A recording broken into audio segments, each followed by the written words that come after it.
In the White House, President Eisenhower signs the proclamation that makes Alaska's entry into the Union official, nearly 92 years after Lincoln's Secretary of State bought the territory from the Russian Tsar for $7 million. The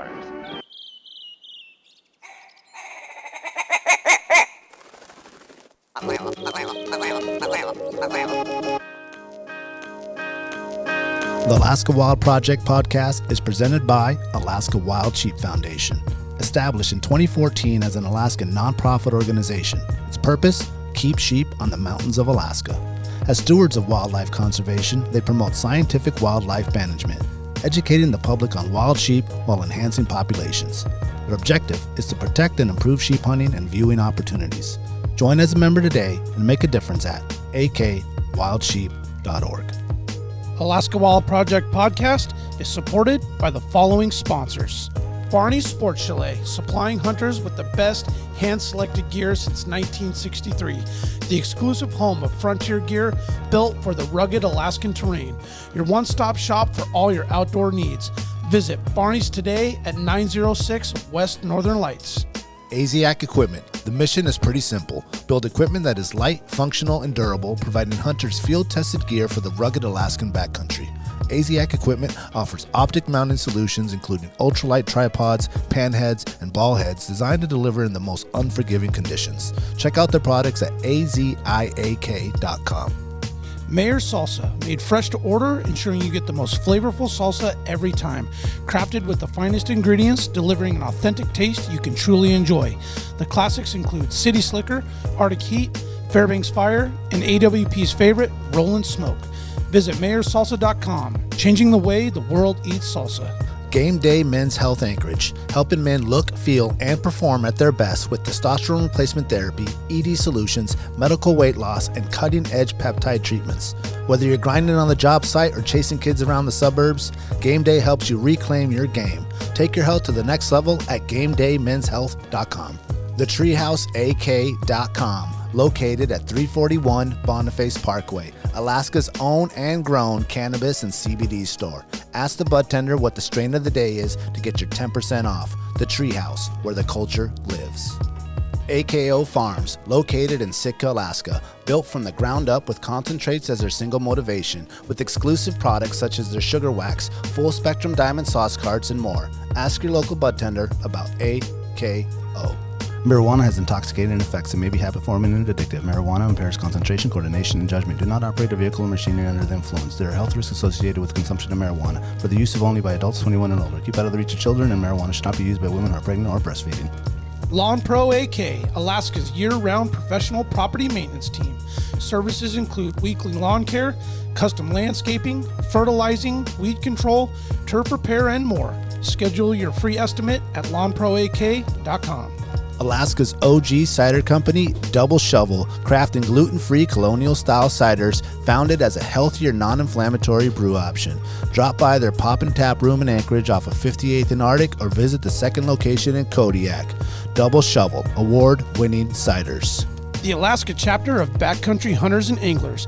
BHA is the voice of our Alaskan public lands, waters, and wildlife. Their goal is to uphold our hunting and fishing legacy while keeping our public lands wild. Stand up today and join BHA at backcountryhunters.org. Paramore and Young, serving Anchorage since 2013. Exceptional chiropractic care with a patient-centered approach. Their practice combines cutting-edge techniques by addressing the root causes of pain to deliver real, lasting results. Visit Paramore and Young today at 907chiro.com. Grizzly Expeditors and Taxidermy, established in 2022, offering a wide selection of services to hunters, guides, and taxidermists alike. They take pride in providing the hunting community with exceptional service and one-of-a-kind results, while capturing a memory of a lifetime. Visit their website at grizzlyexpeditors.com. Northern Waste. It may be trash, but doesn't have to look like garbage. Whether it's your home, business, or rental property, Northern Waste will do what it takes to make sure your waste and recycling needs are covered. Visit them today at northernwaste.com. Let's talk trash. Yeah. Yeah, it doesn't sound fun. Do it as long as I've done it. Yeah. Have you got one of the treatments since you're 40? What do they call it? Colonoscopy? Yeah. No, but I need to bad. Yeah, I'm going to get mine scheduled here. I need to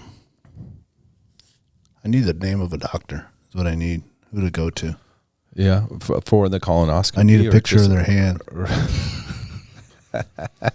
I need to do it, dude. There's just so much. I mean, I'm getting pressure at home to do it, and at this age, you should do it. Dr. Bubba Knuckles. Yeah, dude. I need a big Samoan guy. Do you have a general doc?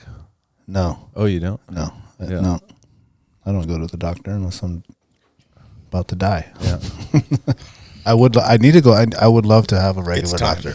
I would love to have a regular doctor. I know we've talked about this before. Yeah. And I would go. I'd love to spill all my things to somebody. Let them have it. They know what to do with it. Yeah, man. They've seen it all. These are all the things going on. This is what my wife says, and this is what I have to say. And stick your finger up my butt and let's do it. Yep. Oh, man, that's funny. It's merch. Dude. Yeah. Doing it soon, man. I'll let you know how it goes. I'll give you the doctor's name and tell you. I bet you feel great afterwards. I think the prep, you don't feel great. Yeah. Like a day of on the toilet kind of thing. That's true. Right? There's pre-work. Yeah. The Pre-work. There's pre-work. Yeah.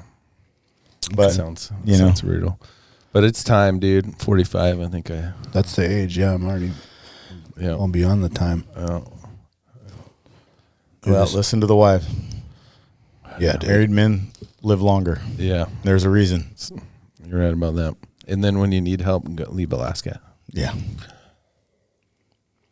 Dude, the rain is absolutely... It's hammering. Been wild. Wettest July ever, they said, after like yesterday's rain. What the meteorologists are saying. Got a call from... Well, I have a webcam at the cabin at the lake, just for like, sometimes animals go through there and just like for theft purposes and just so I can check it out, check the weather and whatever. Yeah. I need multiple ones, but I have one by the dock, by the jet skis, so I'm kind of worried about someone walking up that way. But the lake has come up 2 feet, just literally since Sunday, well, probably since the weekend because it rained all weekend when we were out there. And a lot of people have floating docks, and then the way that you contain those floating docks, there's several ways, but the popular way is you'll drive these posts into the lake, right on the corners or whatever. Tie to that. No, you just tie that, and then it ain't gonna go nowhere. You know what I'm saying? Then it's just gonna and allows it to raise, allows it to rise up, and allows it to go down. And I probably had about 2 feet of extra pipe, which I kind of knew wasn't enough for like springtime, maybe late fall. And I had plans. It's hard to find really long 12-footers. I could only find like 8 or 10. Mm-hmm. Do you pull it in the No. winter? No. Some people do. Mm-hmm. Some people don't. But you just I give probably yourself would. enough I freeboard probably and let would it float? do the ones on the end that are easier. It's a little bit softer, but the ones on the front, and I'll pull a picture up here. The ones on the front, man, I rented a machine to drive those posts, and they ain't coming out, dude, unless you have another machine that gets it out. So here's a picture of the webcam, so you can see. I'll scroll in a little bit. So normally these posts, and there's some over here that normally are sticking out like 2 feet, right? Yep. Like this here, and here. But these ones, it's only like 2 feet under there, and those are driven in. Those are 8-foot posts, and I want 12 foot for the outside. But you can see on this picture, and I'll pull another one up that my neighbor took. Damn. Oh, it's like the waters come all the way up. I mean, this is hard land right here. It ain't going nowhere because these posts aren't going to let it go out. Sure. But you can see like that post is gone all the way sucked down in there. Yep. And the problem is that I've seen on someone else's dock, if that gets all the way below and then the dock shifts, gets up on top of it. It'll get up on top of it, and you'll have to like redo it, you know, or hopefully push it over so it gets back on it before it re-rises. Mm-hmm. And my son had just left like the stand-up paddleboard, and that chair just floated over from somewhere. I don't know where that chair came from, but that stand-up paddleboard was where the chair was. At least there wasn't a body. Oh, yeah. So I was like, it's man, about to float away. Well, yeah, my neighbor moved it. Thank you, Kevin. Because that thing would have been gone. Right. And so I had to go over there and tie off to the trees. And good neighbors are priceless. Yeah, man. Oh, yeah, man, for sure, dude. But everyone should be concerned So what all did those you lakes. do, what adjustments did you make to the dock then when you went up there today? I just tied rope. I just tied off to this cleat and this cleat to 2 trees. So if okay. it does somehow go above, it's not going to float away. Yep. It's just going to stay there. So then I could fix it. I mean, the fix is to have higher posts, but it looks ugly when you have like 4 feet of posts sticking out at the end of the dock. So there's like a fine line. I thought I was at it. You don't want anybody like, slipping and hit. You know what I mean? They're just up too high. Yeah. Yeah. I mean, maybe grab onto it, but they just it's not aesthetically pleasing to have these big posts, these big gold What posts. about just anchoring it to the bottom at like what you think would be high water level? So you could like have some sort of cable Yeah, people from do the that. bottom up, and so if you got to the situation, that it's tagged there. People do that as well. They'll anchor it with some sort of a bucket of concrete or a pyramid, one of those pyramid things. Yeah. And do it that way too. That is another way that people do it. Man, that's crazy. Did you? But I was see thinking any about like dogs, people that were by rivers and like over there by like Willow and like Willow. Jewel was supposed to come in with Leah and them, and she was. I was like, oh, I got to run to the cabin anyway, and I was like, I was gonna go fish the Willow this weekend. Yeah. I was gonna take Kevin, my neighbor, because he hasn't gone, and it was supposed to be beautiful, but it's like over like 2,000. Oh yeah, whatever cubic feet per minute. Yeah, Yeah, that's just raging. that's insane. It's probably dragging trees down and all that stuff. Yeah. So it is supposed to be nice this weekend, though. It's supposed to be nice this weekend. Hell yeah. Need it to be. Yeah, dude, I'm ready for some sun, dude. How's Golcana? Oh, dude, it was an adventure, man. Family fun trip. It almost. I'm still like working through something that happened on that trip. That was terrifying.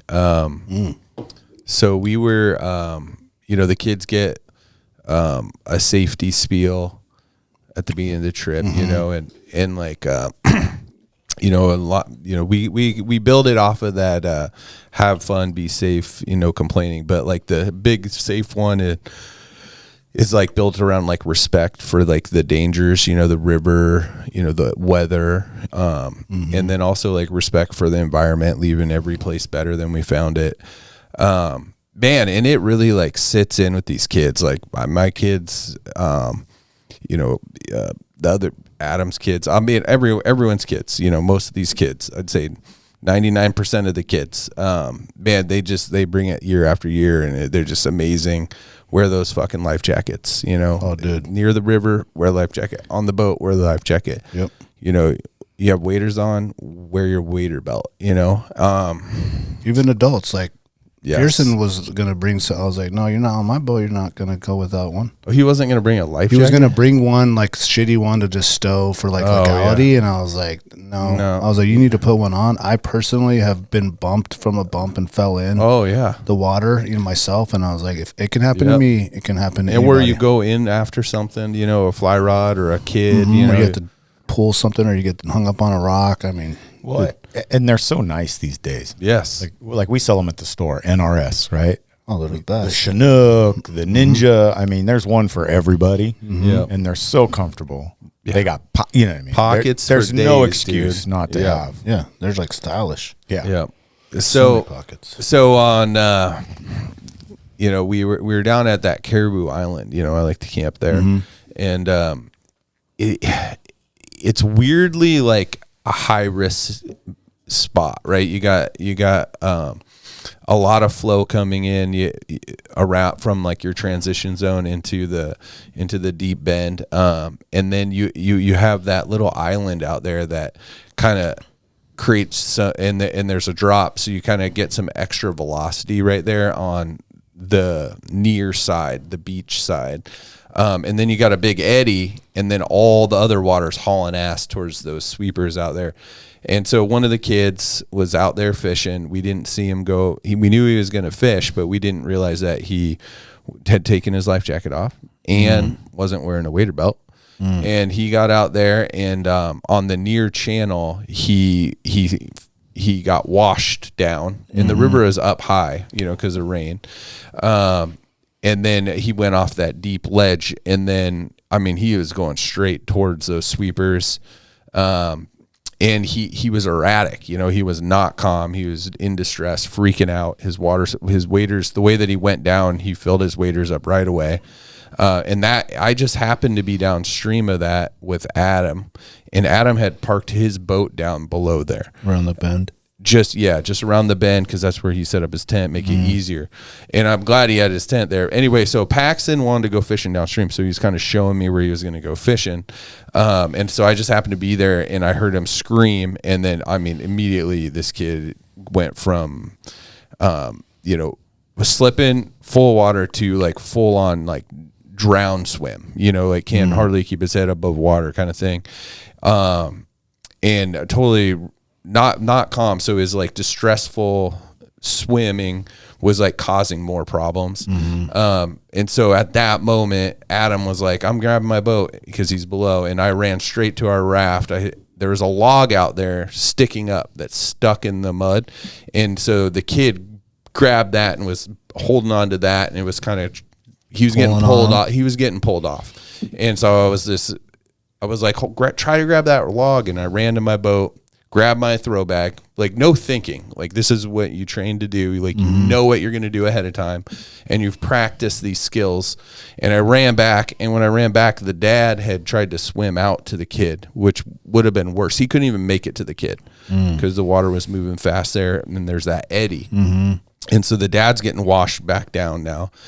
And anyway, I right away threw the bag, whatever, 10 feet upstream, 20 past him, and the rope went right by him. He was ready to grab it, and he grabbed it, right? And then we got him in. But no wader belt, no fucking life jacket, and it's just like not listening, So we're still I'm still digesting how it went. I mean, it was a real close call. The kid got real cold. So did the dad. We boiled some water bottles for him. I mean, it was cold up there. And it was a real rainy day, and we got him warmed up. But I think of course we had conversations with everyone again, all the kids saw this. So they know like the hazards, but man, it could have been worse. There's a lot of spots in that river where I think that section, this scenario is at like a little bit of lower risk. This is a sneaky spot where it was very high risk. There's no section, even the next transition zone's really short, and then you got another set of really nasty sweepers. And it's hard to like really think through it. It's, you're part of a group where you feel like you're like doing the right things, teaching the kids the right things. Like this kid's been on the trip before. But at some point you got to be able to think through. It happens fast. Yeah.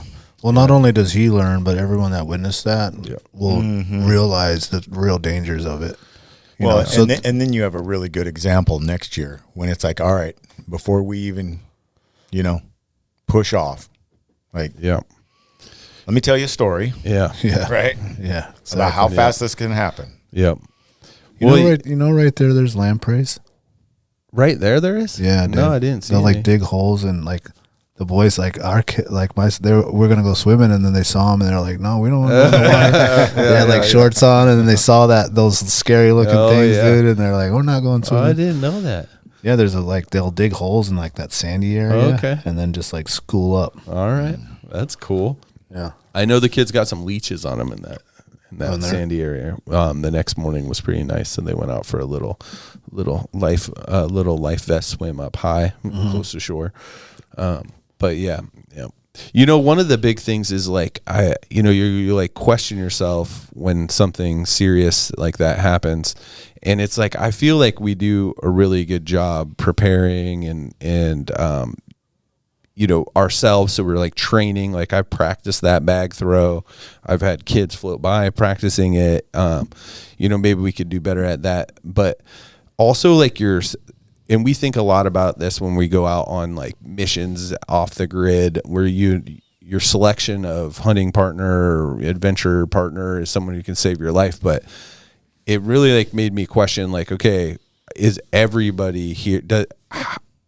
how capable does everyone need to be? You know, because it's like yeah, because I mean, you don't rise to the occasion; you fall to your level of training, right? And if you know, That's a good way to put it. you know, you kind of need to know. Yeah. Well, even that experience was a training in itself. Yep. Real life training, right? Yeah. I mean, throwing the bag. I mean, everyone should know how to do that. Yep. And oaring too. Like, I think about that. You know, if you don't have, that's why I want to teach Mateo. I'm sure you're putting Pax and Peyton on the oars, because if something happens to you, Yep. you know what I'm saying? There needs to be someone else that can oar at least a 100%. little bit. You know, Yep. at least kind of know the mechanics of it. Yep. Yeah. We got Payne on the sticks for a little bit. Pac's not quite ready. I think next year, but Payne was ready this year to start playing. Yeah. Yeah, you're right about that, you know.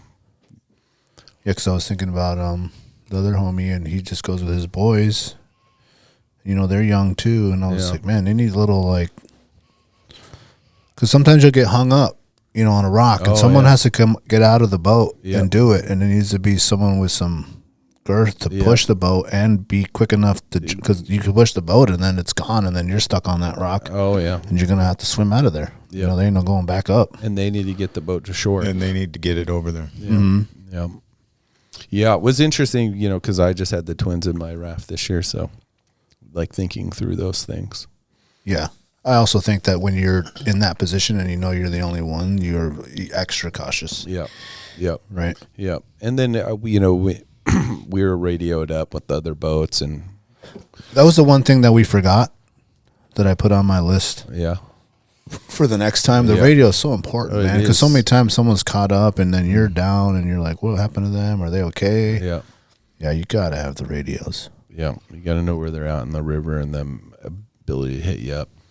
How was that conversation with the kids? After The fact, the kids were great. I mean, they were, they listened, and man, they saw how important it was. good conversations. Yeah, I don't think it was very good with the kid that it happened to. Okay, I was going to ask, so is he spooked? Yeah, he's spooked, and yeah, I don't know. I don't know him good enough to, I mean, he's been on the trip before, but I don't know him good enough. I mean, his dad. Someone talking to him. He needs to handle it. Right. But I did talk to him. I mean, I wasn't going to not talk to him about it. But it was hard on him, man. It, you know, I think he used the term, he had PTSD from it. And so I was kind of laughing. But yeah, no, we had a good talk about it. And yeah, he wore his fucking life jacket the rest of the time, you know. So that was good. Yeah. That was good. Even when it's sunny and hot and you're in shorts, dude. You got to have it on. God, man. even then, because you're just getting lazy and, you know. Yeah. You're just laying back and one little bump, man. Yeah. That water's cold, too, man. It is, dude. You're gonna, you know, freeze up quick. Yeah. The other cool thing I saw is there's a deep pond, and I sent you a video of it. Man, have you ever seen a moose dive? So this moose is diving, not just like bending down to get the seagrass. It's diving. And there's times, I think some of the video I have it where he's down for like 20 or 30 seconds. But you can tell he gets into a spot here where it's deeper than him. For people just listening, he's in the middle of like a lagoon looking thing, all the way up to the hump. Only his neck and he's down. He goes to some deeper spots than that where he's actually swimming and diving, and he'll be gone and just completely disappear. Yeah, dude, it's so cool. And then here he comes up with a mouthful of seagrass or whatever that is, pond grass. That's a pretty good breath hold. Yeah, that's gonna be a big bull too, man. Yeah, look how flat his things are. Yeah, it's pretty cool, dude. Yeah, so now he's in a deep spot where it's deeper than him, I think. And yeah, I have a few of these videos, so I wasn't sure which one was the best. But anyway, pretty cool, man, to see that. I had never seen that before. I'd seen where they'd reach your head down, but never like full on dive down. Be gone. It's a cool video. Yeah, be gone. It's already 20 a or big 30 seconds. for brow time. Oh yeah. How was the fishing though? Fishing was great, man. You know, I was wondering, you can't really dry fly fish when it's raining, no? Yeah, I mean you can. If it's sprinkling, but if it's pouring, probably not. Yeah, pouring, I don't know. but yeah, I think there should be too much stuff on the water. Yeah, right. yeah, For it to be like good. Yeah. I don't dry fly much there, so sometimes we'll have a dry fly as the indicator. But I really like having the kids use a beadhead nymph. I mean, it's like 1 second and they got a fish. You know, yeah, they work, dude. I love the bead-headed prince nymphs there. But we'll use an indicator fly too, and that is a dry fly. And but yeah, dry fly fishing's so fun, man. I never really actually been a part of it going off like that. Oh, really? Where you just like see it. You're like, Yeah, oh, here it so comes. cool. And then like it missed it, and then it's gonna just you put come it right back get and it just again, the way they just like jump out of the water, it's dude. so rad. Oh man, it's so cool. Yeah. It's such a cool feeling. There's a ton of caddis on the river though. So like the dry, some of the guys were using the care caddis, and man, they were. And then Peyton got a big rainbow. We caught a bunch of rainbows, but Peyton, that was the biggest rainbow of the trip. That's a beautiful. Yeah, rainbow. it was a nice one. Big fatty. And kind of like that we were talking about earlier, the leopard style, the dark rainbows that are. So this is down below the falls, kind of below that rock garden. Mm-hmm. Yeah, she did good. Yeah, so she battled it a while, and it was big enough that we needed to pull the boat over. Yeah. So yeah, man, she was so pumped. She was so pumped. But yeah, they had fun catching rainbows, and then just by chance we caught 4 kings and released them, but we weren't even fishing for kings. So it was cool to see them coming up. You see big old red dogs coming through there. Yep. So that was pretty cool. But yeah, I mean, hopefully someday they open it back up to be able to fish kings there. But I thought they did open it for a little bit in the beginning. This year? Yeah. Oh, I didn't know that. They did for like a couple weeks. Okay. All right. I want to say I saw the Three Rivers guys doing their trips up there. Mm-hmm. They said cool. It was open for now. Yeah. 2 years ago it was open. But yeah, so it was cool. I mean, they're just trout fishing and catching the kings. So yeah, they'll go after it. Yeah, for sure. Yep. I think they caught them all on Vibrexes or something. I don't know. I wasn't fishing. I was rowing. It's really a great river to get people excited. About it because there's so much catching. There's so much happening. Fishing. That was like, and also learning. Sorry to interrupt, but like learning to like because when you're on the oars, like they need to be able to bring the fish up themselves, net it or not, and be able to use their own pliers to get it off, or your hand to get it off, because you're just doing it so many times. It's like, I cannot do this for you. Yes. You need to learn to do this so you are capable of doing your own fish. Oh yeah. That girl does every fish in our boat. Peyton does. It's awesome. Yep. She does her own. She does all Packy's. I'm like, Packy's got to learn this. It's like, no, sister. Yeah. The other thing that I was going to say is like the learning is also like how to row a boat to maximize like everyone's casts and putting people in the right position.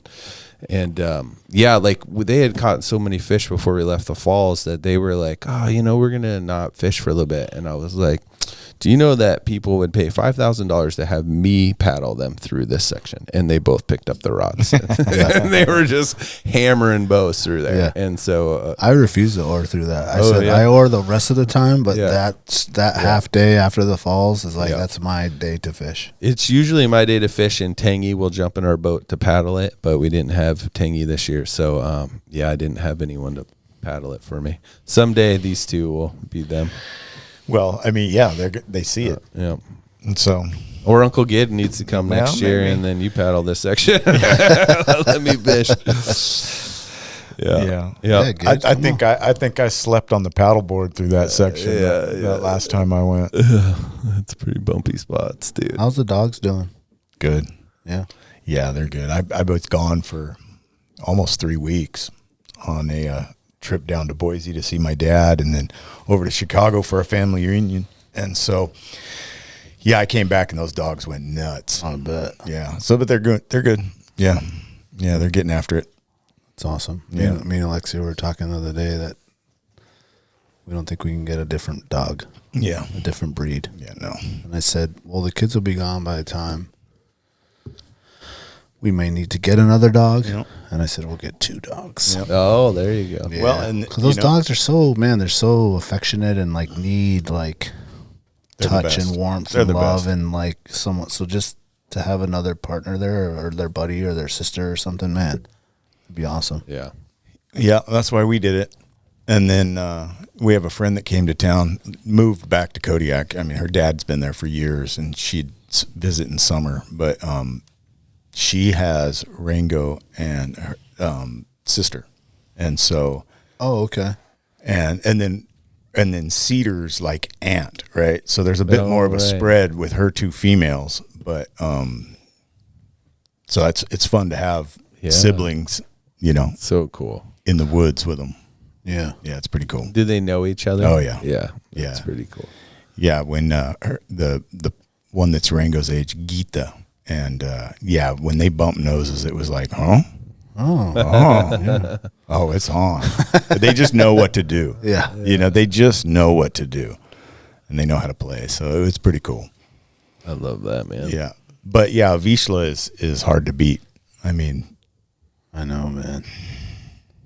they chill when they need to chill, and when it's time to go, They get it. They got all the gears. Yeah. They got all. They the got gears. all the gears. They got all the. They're gears. not too big or they're not too small. Yeah, I mean, Maven's pretty small, but I think she Yeah. might have been one of the runty ones. But yeah, Gid's dogs are big. yeah. They eat all that Kodiak protein.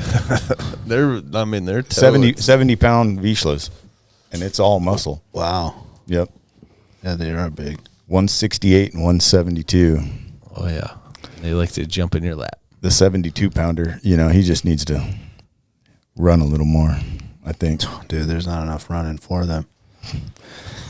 He's getting all ghost faced and you know. Is he? Oh yeah. Oh, it's so cute yeah. when you Oh, see yeah. the old ladies or the old ones and they get the white, just like I started yeah. right here, Yeah. and it just gets white. Yeah. Oh. I mean, it grew from the time I was gone. Oh, In 3 really? weeks I came back and it had come up onto his jowls and towards his eyes, and I was like, damn, How old is Cedar now? 6? 5.5. Okay. Yeah. Yeah. Oh, Yeah. What's the lifespan of a vishla? Yeah.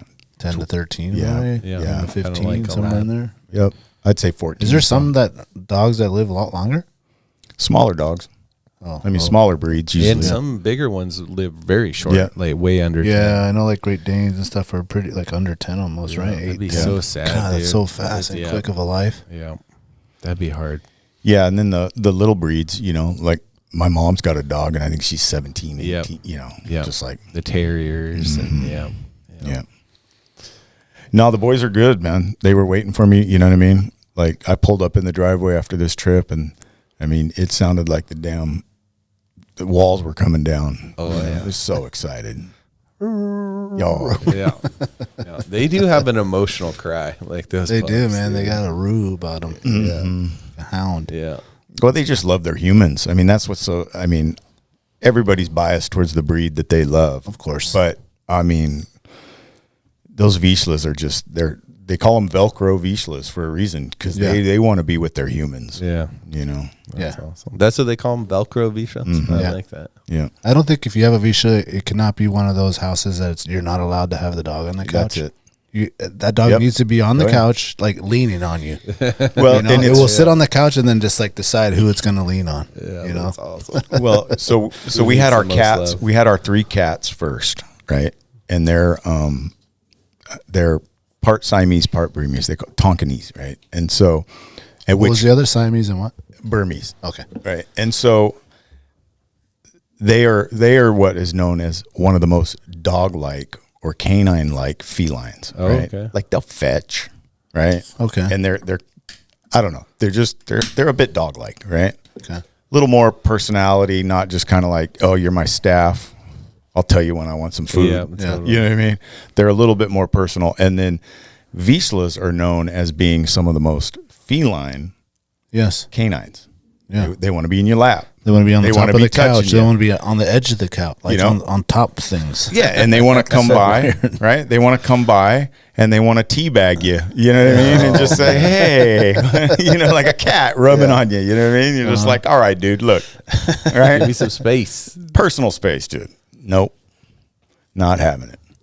So, Yeah, I like my dogs. Yeah, they're good dogs, man. Yeah, I love watching him play with the water. He has this thing where he's shooting the dogs, and they try to drink the water when you're getting shot. Oh, it's so cool. With no quit. Yeah. Oh, yeah. Like full waterboard and just come on. Crazy. Like, all so right. Do they like to go in the water? Oh yeah. Okay, I think we talked about this. Yeah. Maven does not, man. Yeah. She does not like.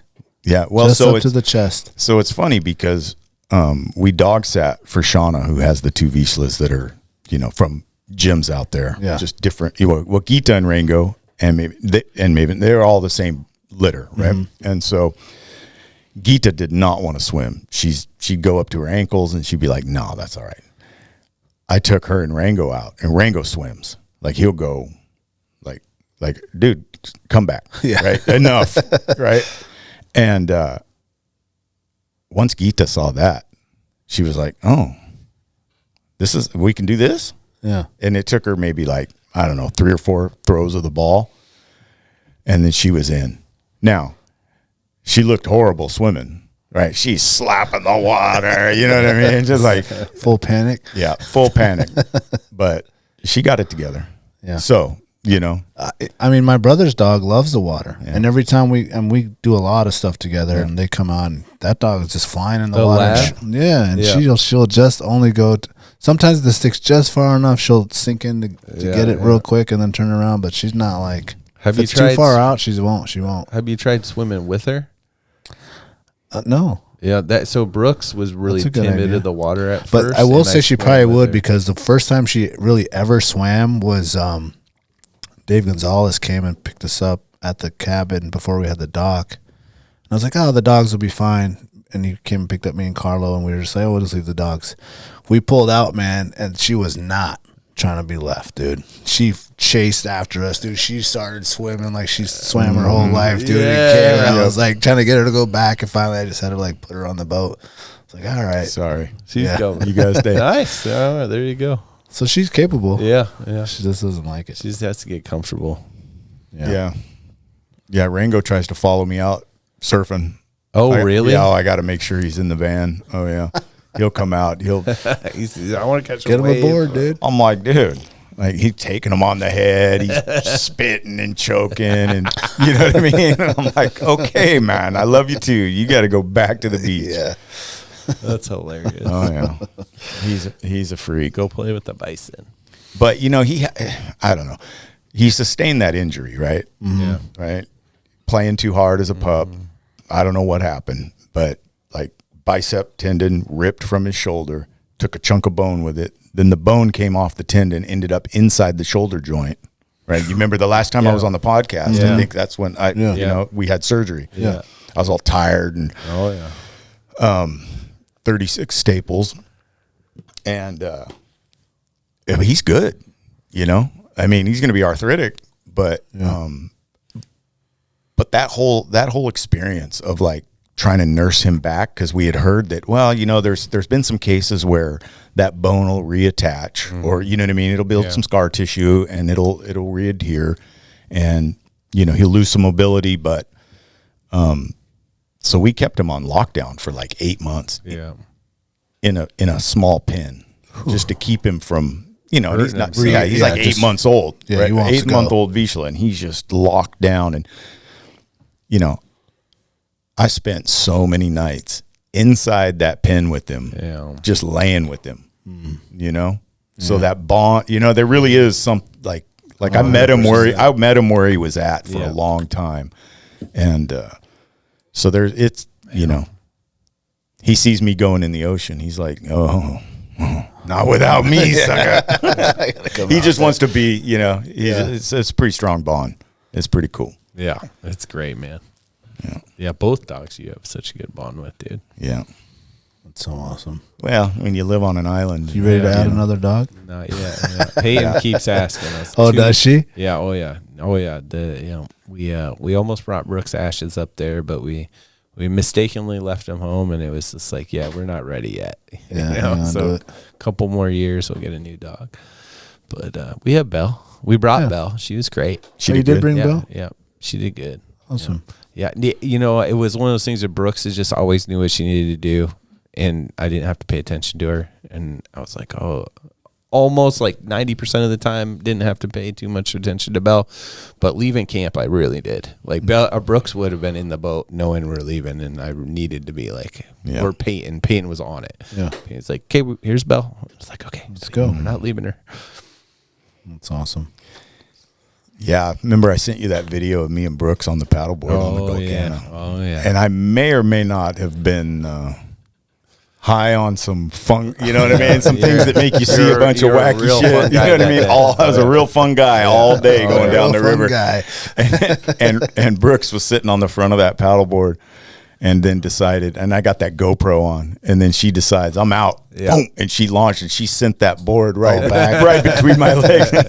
You see me just Superman out into the. Oh yeah, we had so much fun on that trip. Yeah. I was telling Mateo that you bring all the stand-up paddle boards and all that stuff. Oh yeah, it'd be fun to do that. Well, you know what we did? I didn't bring the stand-up paddle boards this year. Because we've been bringing the pack rafts, and I've been giving the kids a day to pack raft. So the last year we did, they did the whole section from the West Fork down to Sourdough in the pack rafts themselves. Perfect. And then this year they did from Caribou Island. Well, we started them in the slow stretch after Caribou Island, and they went all the way to, they went all the way to Room with a View. Okay. And so they're getting better at pack rafting, and we just keep them between everyone, you know. Yeah, we had lunch up there at that Room with the View. That's nice, dude. Yeah, we stayed there this year. It was so nice we decided to keep going. Yeah. That's a good intro for the kids, though, huh? Those pack, they're so light, those pack rafts. Awesome. You know, it's like a little mini drift boat that they can get around in, and it just goes where they want it to go. Yep. It's light. Yeah, seems super, dude, and it lets them feel like the power of the water and the dangers, and you start to see them like be more and more cautious. Yeah. So it's great. I mean, Paxton's a hell of a paddler already, and at 10, you know, it's pretty cool. That's awesome. You know, good way to get a good understanding of the mechanics. Yep. And the power. You're right. But it just becomes like muscle memory, you know. And then also on like the dangers, like they understand inside, outside bends. They understand the transition zones, like when to go across. I mean, that's the shit that everybody that's on the water should know, right? Yeah. So, and then now if they did have a problem outside the pack raft, like, swimming or something, they would know like, oh, this is when I should be swimming to the other bank or whatever. So, it was fun as hell having them out there. But yeah, not enough people for pack raft or paddle boards. I had the paddle board last year. Yeah. It was fun. I miss those days. Paddleboard, all the sections. The first time I ever tried a paddleboard was day one on that river. That was not the time to try to learn, fun, dude. The first time on the river? First time I ever tried a paddleboard, period, was the first day, and that's like the worst, rocky. That year we went. That's where we were dragging the rafts across the rocks. Walking everything. Yeah, for sure. Yeah, not the spot. No, that was definitely not the place to try to learn. No. I want to say thank you to the boys at A2D. Finally got my machine back from Brian flipping it. And you flipped your machine? No, well, we went on a boys' ride during the meat party that Sunday, remember? Oh, yeah. And my boy Brian came up from Seattle, and I let him borrow my yellow machine. Yeah. And he flipped it twice. Could have got real hurt, real bad, but he didn't, luckily. But the machine got hurt real bad. He got away from it. He got away from it. Yeah, but he didn't get away from the bill. That's hard to get away from. Especially like Daniel's 2 months later, I was like, hey, sorry to do it to you, dude. But man, this is your part, man. Venmo this way. Exactly. I'm not going to send you a request. Just this is what it is, dude. Yeah. So they did a good job? They did a great job, man. Those guys do an awesome job over Mostly there. Cosmetic, or? No, I had some U-joints, and I had they bent the whole handlebars. That needed to be done, and some U-joints and some fluids, and that thing needed some love, dude.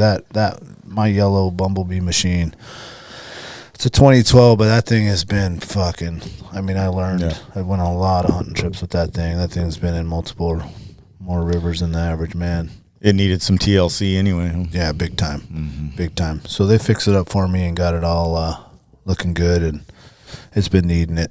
It's been needing some love. So we were supposed to go on our Eureka trip this past weekend, but that was one of the factors why we couldn't go, and then other people had other reasons. So we ended up missing that Eureka trip that we normally do up to Camp 360, and so, plus it was raining, like just pouring, dude. Yeah, like, this rain thing, huh?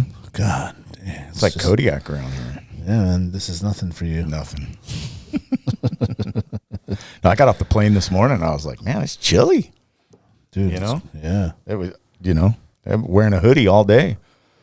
Yeah, I was thinking about our upcoming sheep hunt. I was showing Alexia where we're going to go. I was like, I think there's fucking snow up there already. I was like, damn. Probably is. Do I need to upgrade my sleeping bag? Then I started thinking about that. I was like, how many sleeping bags does one man need? I got so many sleeping bags. Do I need another sleeping bag? One for every degree. Well, what happened is my son is now my size. Right. And so he's been, like when I went on the Gold Can, I was like, oh, I normally have my synthetic bag that I use for like river trips, 20 degrees. But he's been using it. And I was like, oh, I can't take that from him. So I had to bust out my sheep bag. Okay. Because I'm not bringing like a 0 degree Wiggy's bag on the freaking Gold Can. You didn't go buy a new one. No, I didn't go buy a new one, but it got me thinking about buying a new one. Yeah. Yeah. Well, I mean, I started looking. And then, my pad popped. My pad, dude, no. I tore my pad. Like, did day you bring one at the PAX. Extra? No, dude, I had to sleep, dude. I said this on the last pod, but you guys weren't here.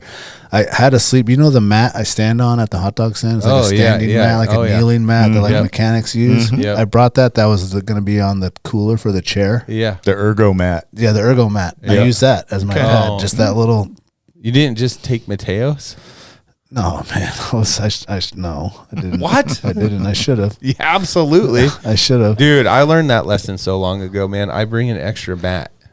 Yeah. Well, I was happy I brought that thing. Yes. No, that would, So I used that, and I had some makeshift stuff, dude. And it happened at Paxton Campground, so at least I knew from the beginning. Oh, okay. Yeah. So I ended up you bringing couldn't tape it or anything? I tried, dude. I tried 3 different times. Aqua seal with the patch or something? I tried all kind of stuff, man. It was just like on the seam. Oh, yeah. And so it was like you could just do something, and then when you blow it up, it would find a way, man. Yeah.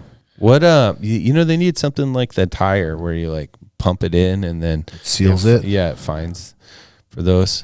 But he had a little hole in his too. We had to fix it, but his held. Damn, you should have just taken it. Now, that was the nice Nemo. The real big. How old? I need to be worried. No, I think it was operator error. Oh, okay. I think I gashed it. Okay, somehow. All right. Yeah. So what I do is bring an extra one, but now they have these awesome inflatable ones with a pedal on Amazon for like $20, dude. So I'll send you the link, dude. So extra one for sure. It got me thinking about the sheep hunt. Like, do I need to bring an extra pad in case? So I bought this little rechargeable. Have you seen these little micro pumps? Oh yeah, these guys got them. Oh yeah, I got one of those. Those things are gotta have it. I mean, I don't have one. It filled up the pack raft in like it works on the rafts and everything. No time. Yeah. I was like, this thing, little lantern light on it. Yeah, that thing fucking pumps air, dude. Yeah, sounds awesome. Yeah. Yeah, they had them on the bison hunt, and I was like, oh, this is unreal, dude. Yeah. It's like you don't sit here with this bag. The foot pump thing is legit, though. Yeah, it's built into it. Oh, it's in it. Yes, dude. Okay, so you just roll it out, and then you're like, and it's pumped up. So I started looking at pads because I was going to go buy the same pad. So I really like that pad. Yeah, it's a good It's really good. The R level is good. But they're like sold out of the pad, so I had to find it online. But I just started looking at all the other pads. Yeah, so I'm gonna rebuy that pad. I think that's the loftiest. That Wiggy's was so hot on the trip, dude. I was just talking about. I was like, I didn't bring the Wiggy's. So I was like, it's too hot. Yeah, it was so hot, dude. It was unbelievable. I had to have it fully unzipped, and then it was like 1/3 on my body, and then I had a sheet. Luckily, I brought a sheet from home because I was worried if it was too hot. And then I just had the sheet over like my chest and then like my knees out from knees. Because I get rainy all day, it gets all muggy too. Dude, I get those hot feet, man. Yeah, it was so hot, dude. You should probably had a big tent, no? You bring your big REI Oh, tent? yeah, big tent. Yeah. We had Belle and me and the two kids. Nice. Yeah, it's perfect, dude. And then, like, with Peyton moving around, it was still, like, not enough room. That girl, she just is like, twirls and twirls. oh, dude. Stand-up tent. Oh, yeah, the tent you've stayed in, the big 6-man. I think all your friends have stayed in that tent. Yeah, I think so, too. Yeah. It's a beast of a tent, man. Mm-hmm. Yeah. Zipper still broken? Oh, dude, the zippers are perfect. You know what else is awesome? Is every time that my bags came out, Peyton and Paxton took out the tent and they would go set it up by themselves in 5 minutes. Everyone, like, no one else could get it done before them, dude. And I was like, fuck yes, you know? And then one day. It's like a proud dad moment. That's it. Yeah. And then one day, man, it was like the third day, Adam came over and he's like, my kids set up our own tent. And it was right before Peyton had set up our tent that day because we had food duty. And Peyton was like, oh, yeah? And she was like, Paxton, go do something else. And she set it up all by herself. Nice. I was like, what challenge accepted. What a trooper, dude. That girl, like, She's so competitive. Totally, dude. She's like, no boys, and show me up. Yep. There's 2 of them. That's funny, dude. Very capable. Yeah, that's great. Yeah. Let's take a break. We'll be right back.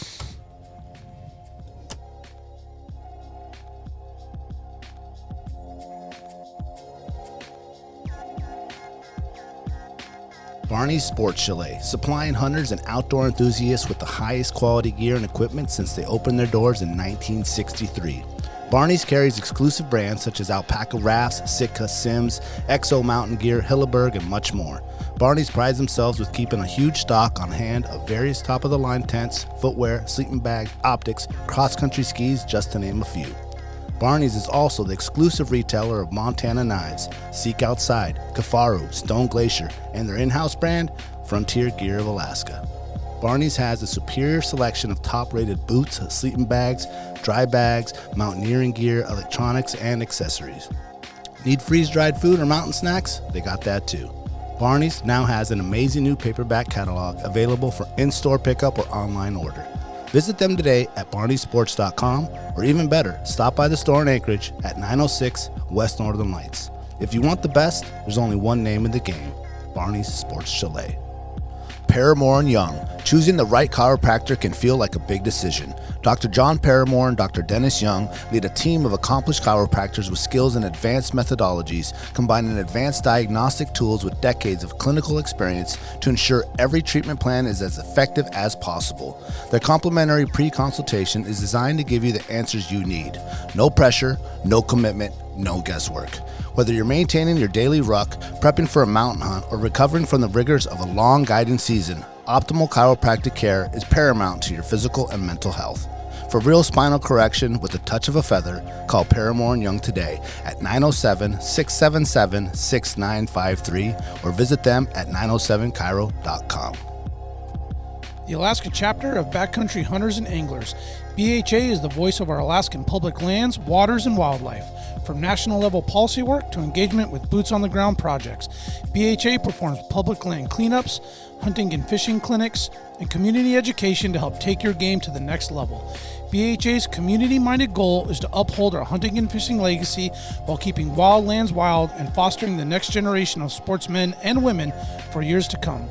Make sure to follow them on social media at Alaska_BHA for upcoming events, local pint nights, and more. Stand up for public lands and waters by supporting the Alaska chapter of Backcountry Hunters and Anglers. Join today at backcountryhunters.org. The Treehouse AK, your one-stop dispensary located at 341 Boniface Parkway. When you pull up to the Treehouse, you'll notice the beautifully hand-drawn art by Alaska's own Ted Kim. Once you get inside, you're going to see many of the same people that have been there since they opened. The bud tenders know you and what you like and what new product you should be checking out. The store is super clean and the music's always on point. The Treehouse and local owner Josh Boots is a staple in the cannabis culture through his music, community givebacks, and a lifetime desire to bring the people of Alaska the best products available. The Treehouse always has at least 25 strains available, and they're all shown prominently deli style in clear, openable jars so you can see and smell your options. Other products include edibles, concentrates, vape carts, pre-rolls, flour, dab rigs, and anything else you need, they got it. They also have some pretty sick merchandise for sale. Check out thetreehouseak.com, or better yet, stop by the Treehouse today and get started on their loyalty program. Remember, You must be 21 years of age to enter their store, The Treehouse, where the culture lives.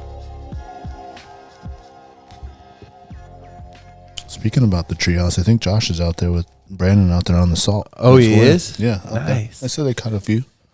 Halibut or lingers? I don't or? know. I didn't ask. Okay. I'm not sure what they're catching. Where are they at? Somewhere in Prince William Sound. Gotcha. Went out there somewhere. Launched in Whittier. Yep. Yep. Couple days.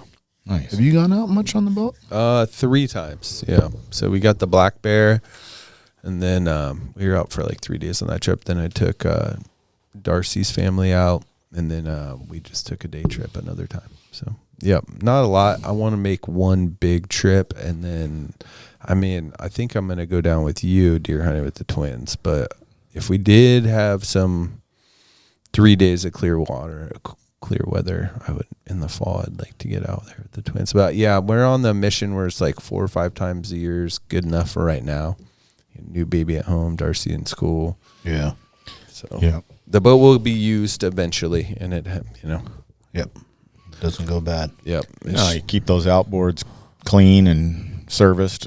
Yeah. New batteries. And we gotta get a boat partner. He's using the hell out Yeah. of the boat. I So bet. I saw him today. yeah, I gotta have That was so funny. I was talking about the Coquina, and I was like, "You been on the Coquina?" He's like, "I went with you."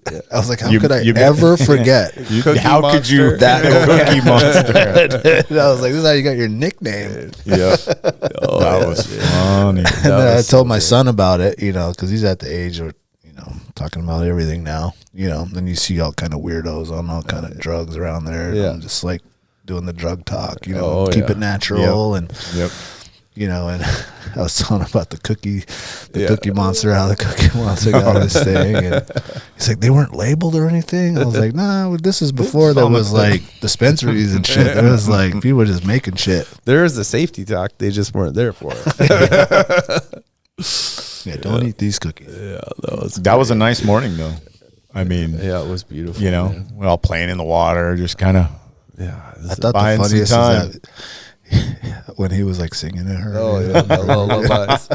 Yeah. And Ann was like, She's like, that's enough. yeah. Jack, well, she told me, she was like, Ann, can you tell Brian? Or Ann was like, Jack, can you tell Brian to stop singing to me? Because he was like, what should I do? And I was like, put on some music, dude. And then he just started singing. He started singing lullabies. Bye, bye. I think that was probably better than the lullabies. Oh yeah, it's so great. Yeah, they laugh about that all the time. What a funny day. Oh man. When'd you know you were going to marry him? Yeah, right there. I know when I question. Did he sing at the wedding? That's what I want to know. He sang at the wedding. He come by for a hot dog or what? Yeah, I think he was going to go work out Okay. or something over there. Yeah. He was doing something. Nice.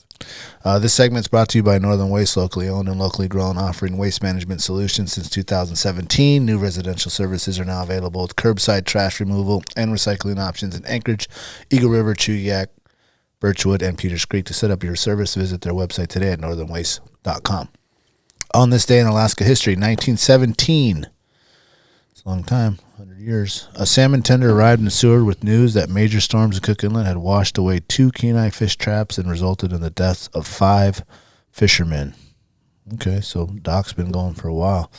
1922, Jay Hammond, who served on Alaska's governor from 1974 to 1980 and is widely known as father of Alaska Permanent Fund, was born. I don't think you'd be too happy with what's going on with all that. And in 1926, Dan Sutherland, the delegate to Congress, arrived in Fairbanks by train after a trip from Seattle, embarking on a northern tour down the Yukon River. Man, that would have been cool. 1926, dude. It would have been fun. Real adventurous. Tour down the Real Yukon River. adventurous. You're on some wooden boat, huh? Probably. Yeah. See what's around the next bend. Yeah. Be great, man. Arrived in Fairbanks by train after a trip from Seattle, embarking on a northern tour. Down the, I wonder where you start at. Go. Yeah. If you jump on like the Tanana, or is it the Tanana that goes through Denali? Jump on that and it brings you to the Yukon, right? From I think Fairbanks. all those fruit rivers Yeah. go over there. No, I bet. Where does the what's the one that goes through town? Isn't that the Tanana? That's the Tanana, I'm pretty sure. Yeah, well, it's Through either, Fairbanks? or is it the Nanana? No, there's another one. Really? There's another. It's kind of meandering. It has like all kind of fish in there too. It's like one of those weird. And we're talking about that. The Golcana is one of those weird rivers that has like 8 species of fish, Yeah. including those lampreys, Yeah. coho, kings, Kings. silvers, They reds, don't trout, have silvers. grayleys. They don't. It doesn't have silvers or dollies. It does. The Golcana? Yeah. No dollies.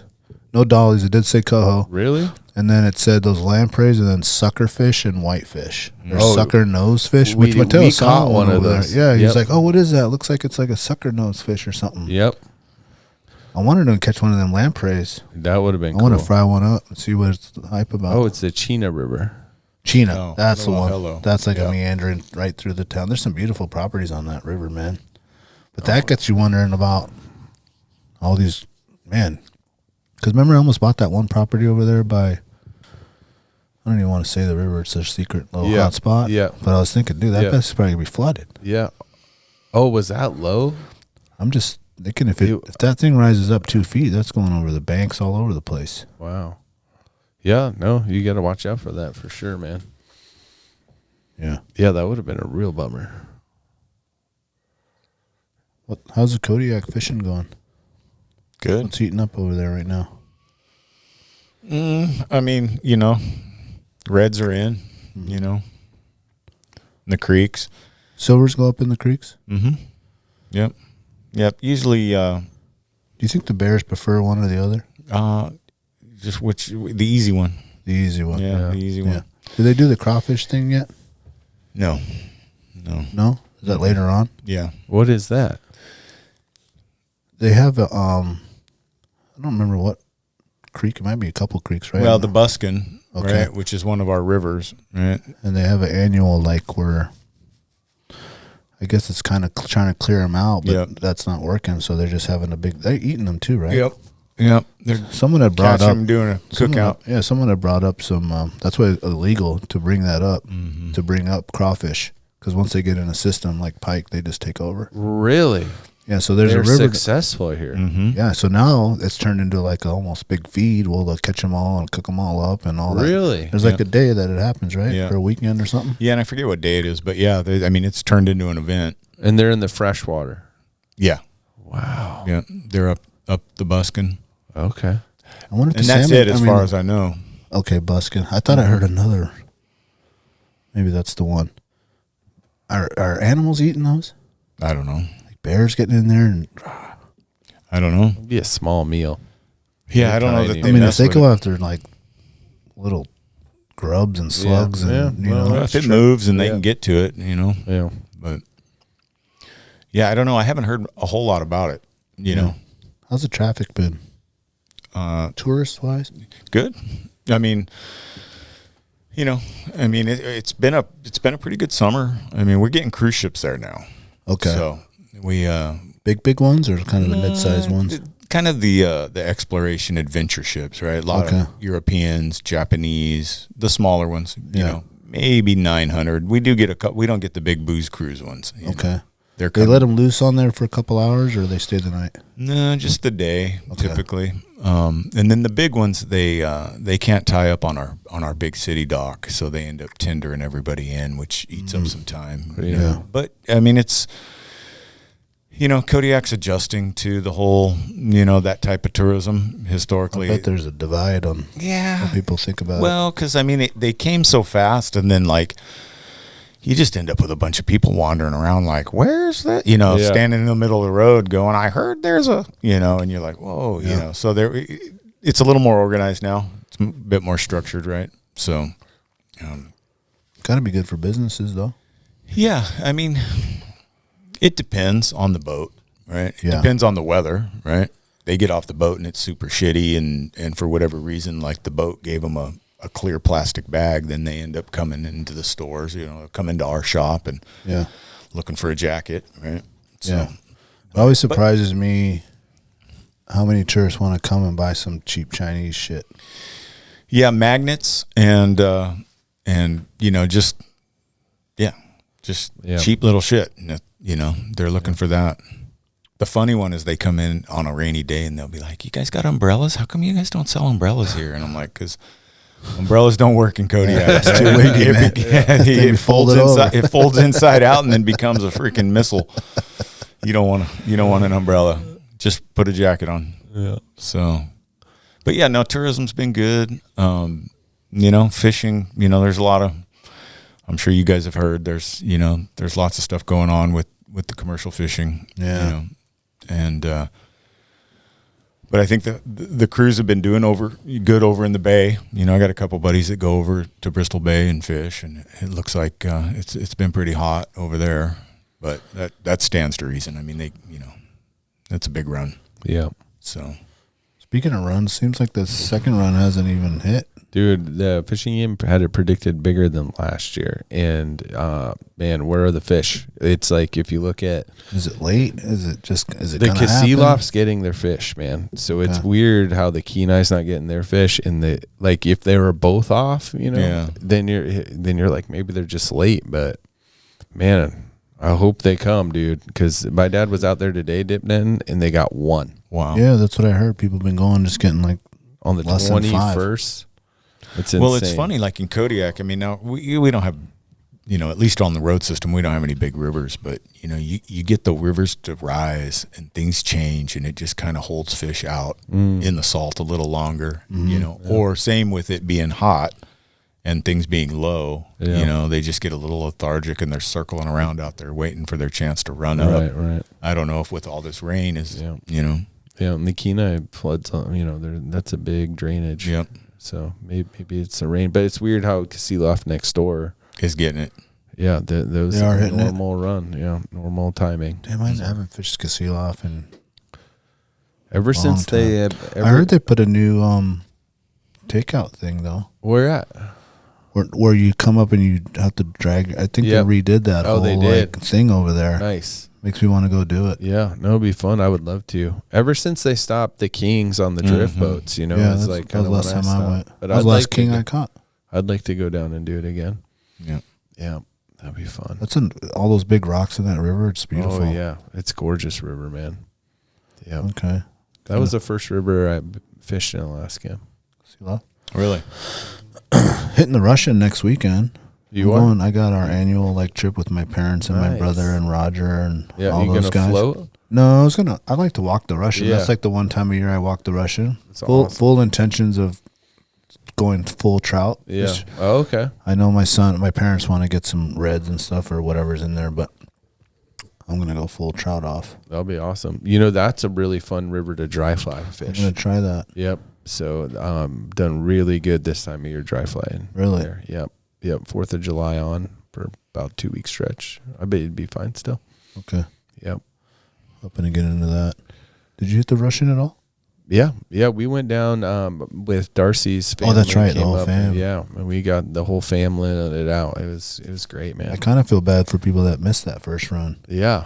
First run was awesome. I gave away all my fish or ate it all. So I need to get more now. But yeah, that first run was great this year. So were they helping fillet and Well, vacuum? It was a big team effort, or was Jack out there putting it together? No, we got them out there. They caught all their fish on their own. I mean, they got some instruction. They did great. And then Earl has a place in Moose Pass, and it is set up, dude. So you put them in hole and so we take them down there. Yeah, so we just carried them up. That's hole, nice. And then they got the pressure washer out there, and then in the nice stand for it, where it has like the mesh. Yeah. And then then flayed them out right there, and then he has the nice the vacuum seal funnel, which I need to invest in. I don't know why I don't own one of these. Into the bag. You know what I'm talking about? Mm-hmm. Oh yeah, I don't have one. Do you have one? No, that's like people use it for like liquids and stuff. Dude, it's made for the salmon fillet. So it's on a stand, and it's a big funnel, and you can you put the bag on the outside of it, and then you drop it in, and then it makes it so the top doesn't get fishy. Then you can vacuum seal right there. Oh, okay. So then we vacuum seal it and then flash freeze them there, and then they were all processed within 2 hours. Nice. They helped my dad and I fillet every fish. Yeah, Like they wanted to, but we were like, no. we're gonna just do them all quick, and they're gonna be perfect. Yeah. And then it made me really appreciate how good of a flayer my dad is. Like, I'm good, dude. He is like exceptional. I think that's something you gotta continually practice. Yeah. You know, It's also his technique, dude. It's like I There's do several techniques. I do the one swipe, technique, and like kind of like that's how I feel like you see like most fillets in the store. But what he does is he cuts down the back and from the backside? right, and then he kind of goes up in the angle on the front, and then he skins almost like you're skinning. So there's like 6 swipes on the so the bones get cut out perfect and you don't lose any meat. Okay. And I bet you, I mean, does he keep the belly and so it's 2? he can keep the belly or remove the belly. It depends what he asks the person. So at home he cuts the bellies off and then smokes them. Yeah. So that's the for best. him he doesn't. Good. Yeah, those are good, man. I want to try the technique. I was watching Travis from Fish'em, which we have a trip booked if you want to jump on with that. What day is that? August 23rd. Okay. It's a Sunday. Yeah, I want to go. But he'll do. I was watching some of his videos. He does the belly first. Well, you take the belly off very first thing. Really? Yeah. You'll turn it and you'll start at that top dorsal fin or whatever, and then you have that fat belly. That probably makes it easier than to then go in. I bet it's way easier. Then you got all those nice bellies. Well, I need to watch his video. Yeah, it just seems like a first little swipe on that, and then you just do what we normally do. Yeah. I'm gonna try it. Yeah. Go watch this video. I like that idea. But those smoked bellies are the best. Oh my God, they're unreal. It is one of those things when you watch somebody who's really good at it, though. You know? Yeah. I mean, I'll get caught up watching like people doing the halibut. Yeah. Oh yeah. Like I've never actually filleted a halibut myself. Oh, yeah. But I just watch, man. There's some people are so good on that, man. They're just like so smooth. Big They're slab just, of meat, and then it flops. Yeah. Yeah. It's fun to watch. It's one of those you get like just in a trance watching that. Yeah. Stuff. Yeah. Look at them go. I was watching a video yesterday. A guy doing those those little cods, little black cods or whatever. Yep. And he would do the same thing where you do the one swipe, but he wouldn't get it all the way. He wouldn't finish it, and then he would flop that over. Yep. And then he would get the skin off. And then, so he would just do almost all the way to the tail, and then he would just flap that over, leave an anchor, and then he would take the knife and finish it. And then he'd have the perfect thing off there. Dude, I was like, wow! And he was doing it so fast. Yeah, I think that's a good technique. Yeah, those are good eating too, man. Well, and sometimes the cod is like, you got to work at it, right? It's not like a halibut. It's not like a salmon, some like the little gray cods and stuff that, we catch down there. It's a lot of work for a little bit of meat. Oh, yeah. In most cases. Yeah. Rockfish too, man. Yeah. Rockfish are a real pain in the ass for how much meat you get. Yeah, you get like a little slab. But the way this guy was doing, I was like, that's the way, man. I like it. Then it's quick. It's genius, dude. I mean, you could do that with the salmon too if you wanted to skin it. Although I don't like taking the skin off. I feel like they don't do as good in the freezer. Yeah. Yeah. What if you lose some kind of flavor from that too? Yeah. Tom's takes the skin off every time. Oh, he does? Yeah. Yeah. Must get really, I guess if you vacuum seal it right away, it'd still hold. Yeah, I don't know. I just, as you get through the winter, like the worst part of the fish is the non-skin fish, right? And so now you're adding it to 4 sides that you kind of got to trim up. Yeah. Yeah, I've tried this other thing where you dip it in salt water. Mm-hmm. Man, I don't think I like it, dude. I think that it prevents the bacteria from growing, but I feel like the surface meat does worse because it's got hit that salt already a little bit, or like maybe the water gets in there and it gets kind of like almost like mushy. Like no, it looks like looks like more weathered. Okay, I don't know how to describe it. Like air's got to it or something. Yeah, looks yeah, like little oxidation. Yeah, it's from I think that salt water, because it's like now the fish has more water in it. So I'm gonna probably stop doing that. Do you dip yours in salt water? No, I don't. Yeah, so I went to it like 3 years ago, but I think I'm going back. I would really like to do what we used to do and do the canning. Oh yeah, the canning. I love canning weekend. Yep. Bring your pots and have a big old thing. I had a can the other day. I don't remember who gave it to me, but I never had it with. They did it with just like olive oil and capers. Oh, okay. Golly, dude, That was good? probably the best really? canned salmon. I was starving, so that it was the best ever. But I was like, man, with those little capers, and they held so good in there, dude. Oh, it was just like the can. You could just see the oil on top of all those capers in there. Oh yeah, like the whole top was covered in capers. Yes. Oh, it's delicious. You put liquid smoke in it. Oh, I've never done that. Yeah, I know some folks that put a little bit of liquid smoke in the can. You know. Yeah. I usually do regular Bloody Mary mix, but Darcy eats it a lot. You know, I think we've gone through like a case of the pint jars in the last like 2 months. But I was thinking, you ever use the Dimitri's Bloody Mary mix? It is my absolute favorite thing to cook with. Like you can make Sloppy Joe reduction with that and just reduce it down. But anyway, it's spicy. It has so much flavor. You can get it at Costco. It's Dimitri's Bloody Mary mix, but it has like almost like a Worcestershire-ish side of it that's really strong. But I think like that in the jarred salmon would be amazing. We did do that before, but it wasn't that brand. It was like the regular kind. Yeah, that's what I do. Is the regular kind of big switch it up to jug Dimitri's. that's very tomatoey. You know, this is not very tomatoey. Yeah, it's very dark. It has I'll have to show you. You'll like it. You can use it in a lot of different restaurants. I use it in my chili. That's one of my the other one I like is when people put like olives in it. Oh, really? Yeah, like different like Kamada or even like green olives and with never thought of that.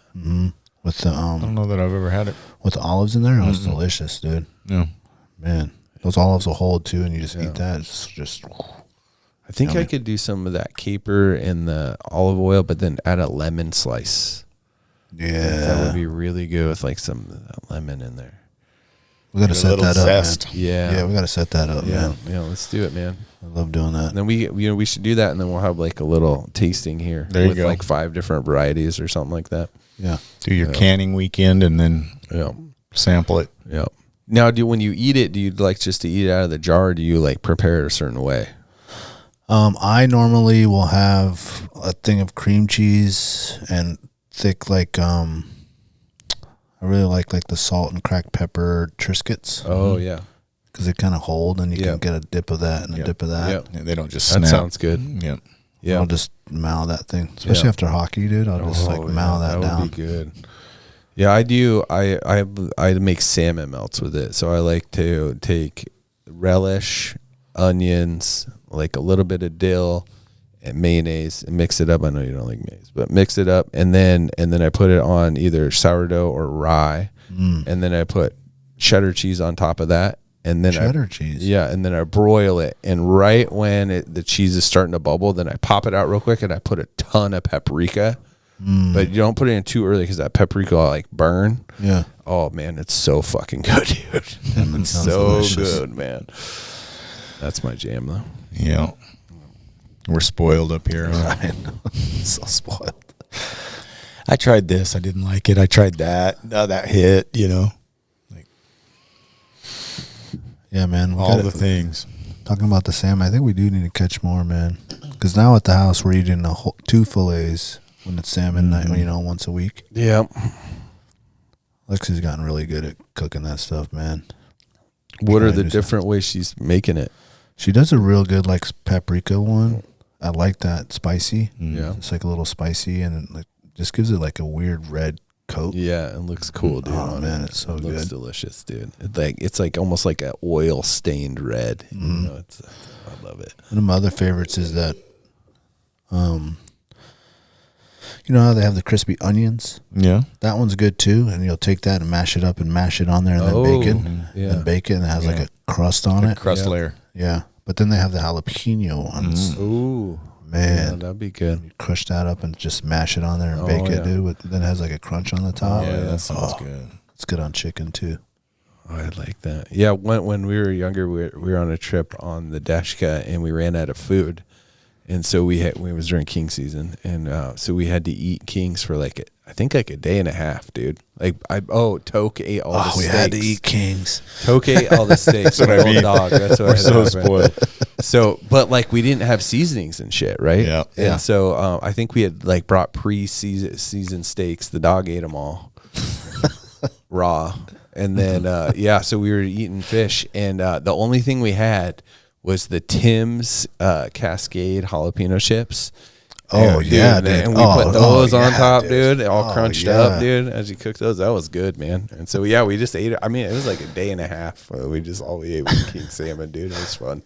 Very memorable. Crushed Tim's. I couldn't eat the Tim's chips for a while after that. Yeah. Trip, I though, bet. right? Yeah. We were kind of done with Oh, oily and Yeah. that's a good idea. Yeah. Do you ever do the recipe where you just take the mayonnaise and then mix it with lemon pepper? Yeah.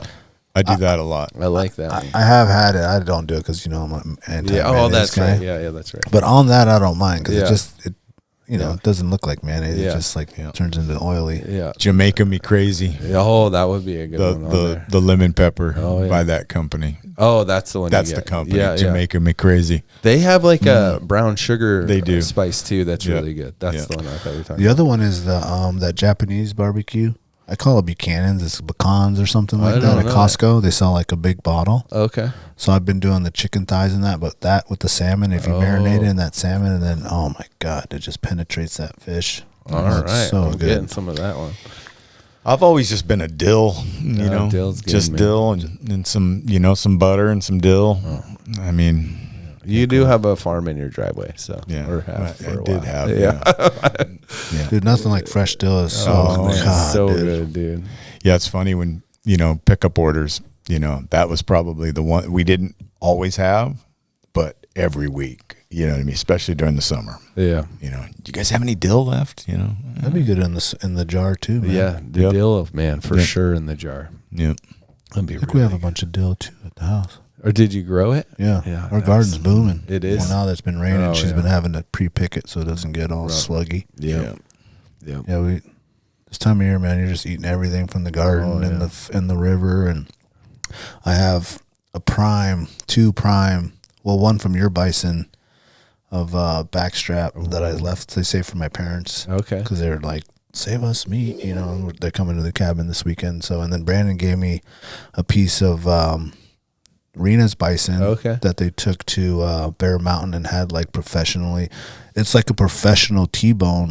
Really? Steak, dude. It looks incredible, that's dude. awesome, Wow. man. Took everything in. I'm gonna me have to and not eat ask that. for one of those. Oh, dude, yeah, you got to get Yeah. one for sure, dude. It looks so good. Can't wait to I'm eat gonna that. message him right now, dude. Yeah, you better get it before it's gone. Yeah. What's the deal with the elk? Are you guys got your plan set? Are you guys going on that? Yeah. Yeah. I think, it's coming. Is that this year? Yep. Okay. September. Yep. Yep. September. Yeah. I mean, it's coming together, shooting my bow a lot, right? Rucking around, every time I take the boys on a hike, it's, 50 pounds on my back and we go for a walk, shooting my bow when I'm kind of kitted up, like I would when it comes time. Mm-hmm. So bino harness is on, uphill, downhill. I got a steep backyard, and so I can make sure that third axis is hitting right and make sure everything's on. So, yeah. You guys can each get one, right? Yep. Yep. Yep. We both can get one archery. Yeah. I don't think I've ever had an elk steak. A lot of elk things, Yeah. but just like a straight up elk steak. Yeah. Yeah. We used to eat elk as a kid a lot. Steaks, and we used to kill them. My dad used to when I was young. So it's been a while. It's definitely a distinct flavor, man. Mm-hmm. It's really good, but it has its own. Like, it's not like moose doesn't really have Yeah. like Yeah, a moose is distinct flavor, right? It's kind of whatever you flavor it with. But like elk, kind of like sheep. Sheep has a very distinct flavor. Okay. And elk has its own. I would say that Caribou. if I would, caribou for sure. Yeah. I would say that the elk one is less gamey than the other ones, but it's distinct. Yeah. Yeah. Yeah, we'll have to give you some Yep. if we get one. Well, So That's yeah. exciting. Yeah. I think Yep. for me, it's like, I've always wanted to be in them when they're calling, and just especially this last week, sitting in the tent, like thinking about things. It's like that. I'm really excited just to be in them, and hear them all around you. And You go with a guide? Is that a guided? Outfitted. Yeah. Okay. Yep. Yeah, I'm with you on that. Are they doing all the calls, or are you guys practicing calls? Yeah. No, I got a horn or whatever? Yeah. I got a bugle tube, and I got reeds, and okay. You should talk to my wife about that. She'll tell you all about me practicing that reed and them freaking vishlas. Shut up, Dad. I'm out. I'm just freaking calling elk. We'll be in the woods, and I'm just like, sounding like a strangled turkey, not an elk, but when are you guys going? Date set on that? September 19th, I think. Right? Yeah, I'm going to fly down to Boise the 17th, and then we have to be in camp the 19th. So my dad lives right outside of Boise. Okay. So I'm going to fly into Boise, hang with him, get everything laid out and organized. He's going to loan us his truck so we can drive across the border. I mean, it's like 3.5 hour drive from my dad's place. Perfect. Be a beautiful drive. Yeah. Is this a full hiking camp? So it can be whatever we want it to be. But this guy, the outfitter has a few different areas, and one of the areas is leg access deep in the mountains, and I think he thought that would be a good one for us, and we definitely wanted to go deep. Yep. We told him we want to do what you would do if you had this tag, so we're doing what he would do. Yeah. And so he's also the one bringing us instead of his other guides. Okay. Yeah. So which is really cool. Yeah, it's going to be epic. Even so, my birthday is the 21st of September. So the fact that I can wake up on the morning of my birthday with bull elk bugling and calling elk, you know what I mean? And just listening to them freaking demons of the woods screaming at each other, you know what I mean? It's going to be, just that alone, right? And then learning from, an outfitter who's been doing this, because those skills transfer, right? In the woods like that. I know they'll transfer, even though, you don't call the blacktail, but closing distance, and nothing like, killing deer with your bow. It's a lot of fun. Yeah. But this is a bucket list for me too. Oh, yeah. Because I've been on a Fognac and taken a few roozies, but a Rocky Mountain is, and then again on my birthday, being able to listen to these guys screaming at you and sleeping in hammocks, and it's awesome. It's gonna be fun. You know what they're really fighting down there right now, all the way to Illinois, is they are having a tick outbreak. Oh, in Oregon too. Yeah. So the hammocks are up off the ground, right? Is a good thing. Oh, you guys are going to hammock? Yeah. I was going to ask about the tent situation. Light and fast hammocks, sleep between trees and get after it. But the tick issue right now is scary. It's pretty heavy. I didn't realize it was all the way to the west. I knew they had East Coast issues, but hammock, dude, that's light. Do you put some kind of rain cover over? Yeah, they make them where you can snap to the two lines. Yeah, just kind of just a little A-frame over the top of you. Okay, the tarp. They make and there's also hammock tents, right? That you zip up the top. Oh, fully sealed. You come in from the side, and it's okay. Yeah. I never actually slept in a hammock. Maybe a nap, dozing off. These are different, right? So that you can lay flat. Oh, okay. Right. So it's not flat. It's not like passing out drunk in Mexico. You know what I mean? Okay. That's okay. You know what I mean? Dumping yourself. So you can sleep on your side, or you can. Okay. Yeah. They're for sleeping. That's cool. Not sleeping it off. Oh, yeah. I heard going to the bathroom stuff.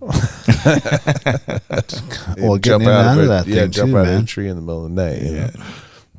Just turn over or not? Yeah, I don't know. Bring your PZ. I heard that's hard.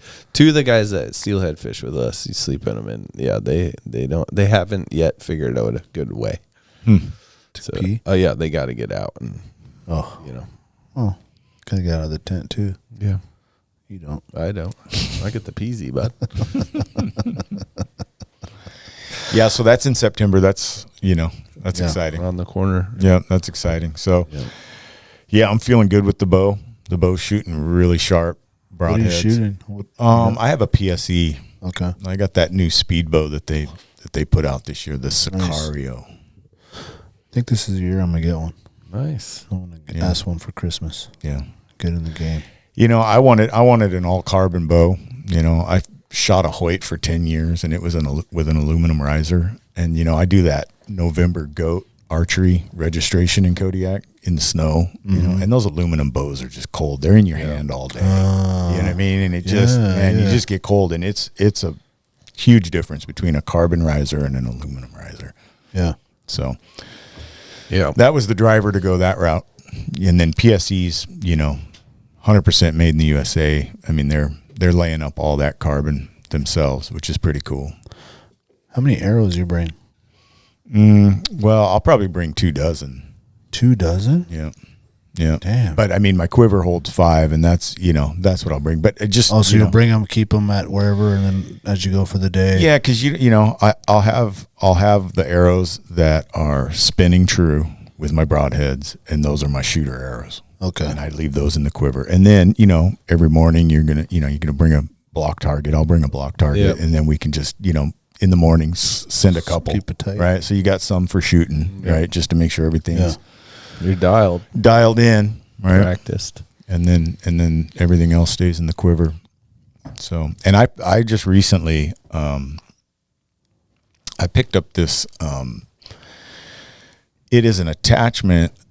So I shoot a spot hog, a 5-spot quiver, but I've taken it off my bow. I used to shoot with this thing on my bow all the time, no matter what. But, you know, you get in the wind and it just starts to pull a little bit and it's hard to anchor. So I picked up this new attachment that allows you to take your quiver and put it on your hip. Oh. And then pivot it as you're walking through the woods. I think it's Total Peeps. Okay. That's pretty slick. So I've been kind of walking around with that and shooting with that, you know, so everything's right at your hip, but it's off the bow. Yeah. I haven't seen that yet. Yeah. Yeah. You're feeling good with yours? No. My bow was not shooting straight with the it was not true with the with the broadheads. So we just restrung it, and I got another session to go dial it in with Dave. So over at Full Curl. So hopefully we can get it shooting true. Yep. But it's like, it's really frustrating when your field points are on and then your your broadheads are spinning a whole nother direction, dude. And it's really frustrating. So hopefully we get that dialed in quick. Yeah. And if not, I'm going to run out to see Justin. But I think Dave's confident he can get me dialed. But this is Justin? Over at isn't it Justin or Chris? Screaming Eagle? Yeah, Screaming Eagle. I don't know why I thought Justin, but yeah, go up to Screaming Eagle. But so I'm at Full Curl right now. Hopefully Dave gets it dialed, and he thinks he can. So, but yeah, it's never. I've had problems with it since forever. Yeah, So, you're rocking an older model, right? You don't have a new something. well, I don't know. Mine's 10 years old. Maybe. It's like maybe it's the first year, maybe. Oh, it's the a Redworks. second, Redworks, second iteration of Hoyt doing a full carbon. So I bet it's 10 years, 8 or 10, right in that range. Yeah, I think I bought mine in 2016, and then I think the next season you waited for that Redworks carbon to come out. Yeah. So I mean, it's right there. It's right around 10 years. Yep. But so before, what I would do is I would adjust the bow to the broadheads before I went out, right? All my sights, and so I'd have to re-sight it in with the broadheads, and don't want to do that. No. Deal with that anymore. So, and also we've been playing around with a bunch of different broadheads. So hopefully these Tooth of the Arrow. Yeah, Tooth of the Arrow. And I've been shooting these for a couple years, and they're a nice broadhead. Yep. Mine fly true. Is there a bow shop out in Kodiak? No, There's someone that Full works Curl on- does a lot of work down there. Okay. And They send a guy out there and tunes shit up, or he comes down sometimes. Most of the like the Coast Guard guys, they'll send their bows up to Dave, and he does what he needs to do and sends them back down. A lot of those guys will come up, like they'll do a maintenance run in a C-130, and they'll throw all their bows in the plane, and then they'll shuttle them they'll shuttle them over and make a big drop off to Dave, and then he'll get everybody tuned up and get them back down there. But a lot of those guys shoot Bowtechs because those are somewhat tunable at home, right? So you can shift your can, you know what I mean? You can get things a little squared away easier than needing a bow press. Yeah. Right. So, but we've talked about bringing Dave down, a couple times a year, setting up a bow press and just getting everyone tuned up. Yeah. That's a good idea. Cool. Yeah. I was talking to Brandon brought our crossbow that we won at the thing, and I thought it was still with Ira. No, yeah, I wanted to keep it real bad, which he's more than welcome to use anytime. But I want to set it up for pike fishing on the lake, because that's probably a good application for it. Yeah, I was like, what are we using this thing for? Yeah, I was like, let me take that thing over to Dave or Chris and get it ready to go. Oh man, that would be cool, because you can stand up and you see those pike in there, dude. Yeah, you know what I'm saying? You can stand, and even like winter, we're gonna cut a big hole and just. Oh really? Yeah, they cut those big things. Yes. I was like, what can we use this thing for? That would be fun. That'd be awesome. Dude. I would love. And they sell. We had Sarah from Leopold, in the other week, and she was checking it out, and she's like, "Oh, she was like, tell me they make all this stuff for this, and you'll have the reel, and you'll be able to like get it back in, and not set it to the right power, so you're not just like digging that thing right in the lake bottom. Shit, you'll be noodling them things in no time, dude. You're going from crossbowing it to freaking. Give me that thing. Yeah, did Ira shoot it? No, he borrowed it. He was going to get it set up, and then I don't know what happened. He lost interest. I don't know. Yeah, I don't know what happened with that. Yeah. He's got a lot of stuff going on, so who knows? Yeah. I think he has some sort of whitetail hunt. Yeah. Oh, he was going to borrow it for that. Yeah. So. Yep. But it's got to get taken and doesn't have any arrows or anything. It needs to get tuned up or whatever. Yeah. I don't even know how to load there. I've never even attempted to do anything with that. I'm sure that thing looks wicked. There's some way that you step on something. Oh, and then pull it? Dude, I don't know. All I know is that thing's the entertainment factor on that thing is off the charts. And it started with that night. Yeah. I have no clue how that whole thing works. Because there's a foot stand. I would say that, what's that orange thing on the bottom? That clicks so you can pull that thing back? I don't know. That's some freaking. I don't know, man. It's kind of scary looking. Yeah, that's just a. I don't know what the orange thing is for. But I think that'd be fun. Oh yeah, it would be a great reason to have a crossbow. Yeah, it's 500, 400. Yeah, you can see that at the bottom. There's a stand, so I think you. Okay. There must be a way. We're definitely gonna need to get some lessons. Some training. Didn't come with a QR code. No, I guess not. Yeah, I don't know what to do with that. Looks rad. Looks cool. It was funny that night. That was hilarious. We're just at the table, what I mean? Crossbow guys. Crossbow guys. Oh, great. Just the guys we want, Yeah, just the look we're going for. Yeah. Jack, what's up with the moose spot, man? Oh man, has there been any? No, dude, we're fucking host. Really? Just dude. all the way? Yeah, just fucked? No, the federal lands over there, the Federal Subsistence Board, non-qualified users. Yeah, forced me out. So our moose camp since '92 is kind of washed out, bud. We're done. So what's Dad gonna do? Oh, we're gonna go we're gonna go on a moose hunt still. Okay. Yeah. So, but we need to get this changed. We need to.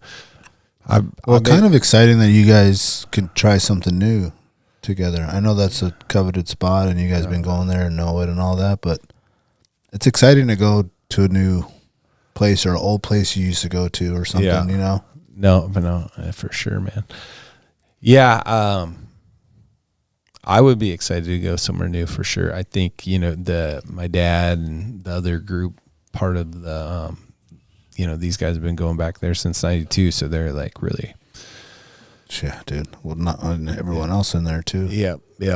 And so, and it's affecting a lot of people. One thing I've been hearing a lot of is like what the Federal Subsistence Board is going to do next time. And the place I keep hearing is Prince William Sound. That's insane, dude. So and basically, Jesus, they that can would do be whatever so they bad, want dude. now with the majority. So, yeah, I mean, I would like it to get to like a reasonably science-backed process again, and it's not that right now. Yeah, it's not based on biology. No, it's not, and or usage. It's a land grab, man.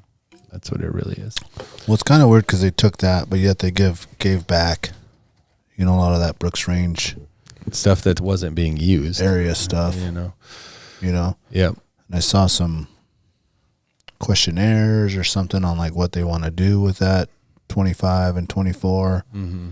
And as you know, and everyone that's probably like, we used to go up there Yep. and sheep hunt. Like, to me, it's like, man, if they open that back up, man, I would love to go back up there with you and whoever, fun. just to go experience that area again. Just so beautiful, but what a bummer, dude. Yeah. No, it's lame. God. Yep.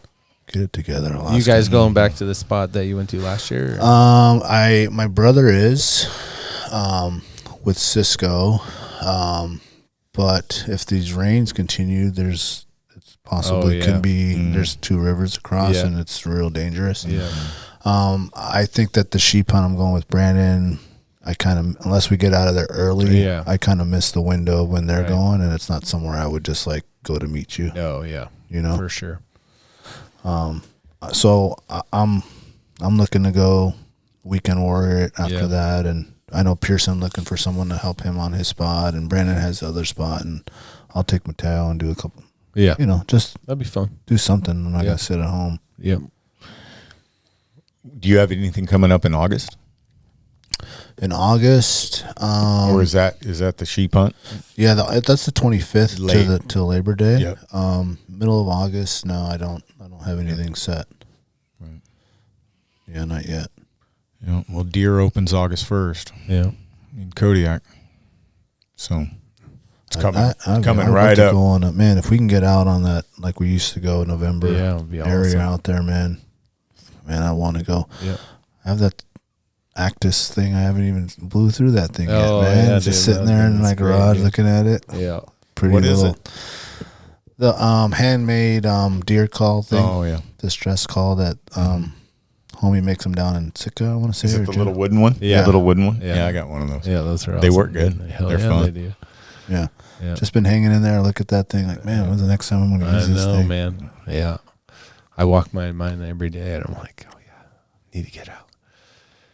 Yeah, hopefully we get some good weather, man. Yeah. Speaking about the water levels, I'm curious if you guys know, or like, where can people check like river levels on NOAA? That there's the river gauges on certain rivers, like the Golcana has them. We check it every year before we go. And I know you can check that. So go to NOAA. Yeah. That's a way to check all the rivers. Yeah, I bet like the Buskin and stuff. Probably has under you go to NOAA under rivers. I think that it's delineated, in that way. Okay, not all, but majority. You can probably find something that's near. Yeah, if you just Google search, and you'll be able to find if it has a gauge. Yeah. Yep. But they don't all. But No. But there's surprisingly a lot. Mm-hmm. Like more than you would think. Like the river we see, steelhead fish has them. Okay. Yeah. Anything cool gear wise that you guys have seen? Tell them what you brought me today. Which one? The hangs on my bino harness. Oh yeah, marsupial gear, right? They make bino harnesses. Yeah, I got one of those. I love it.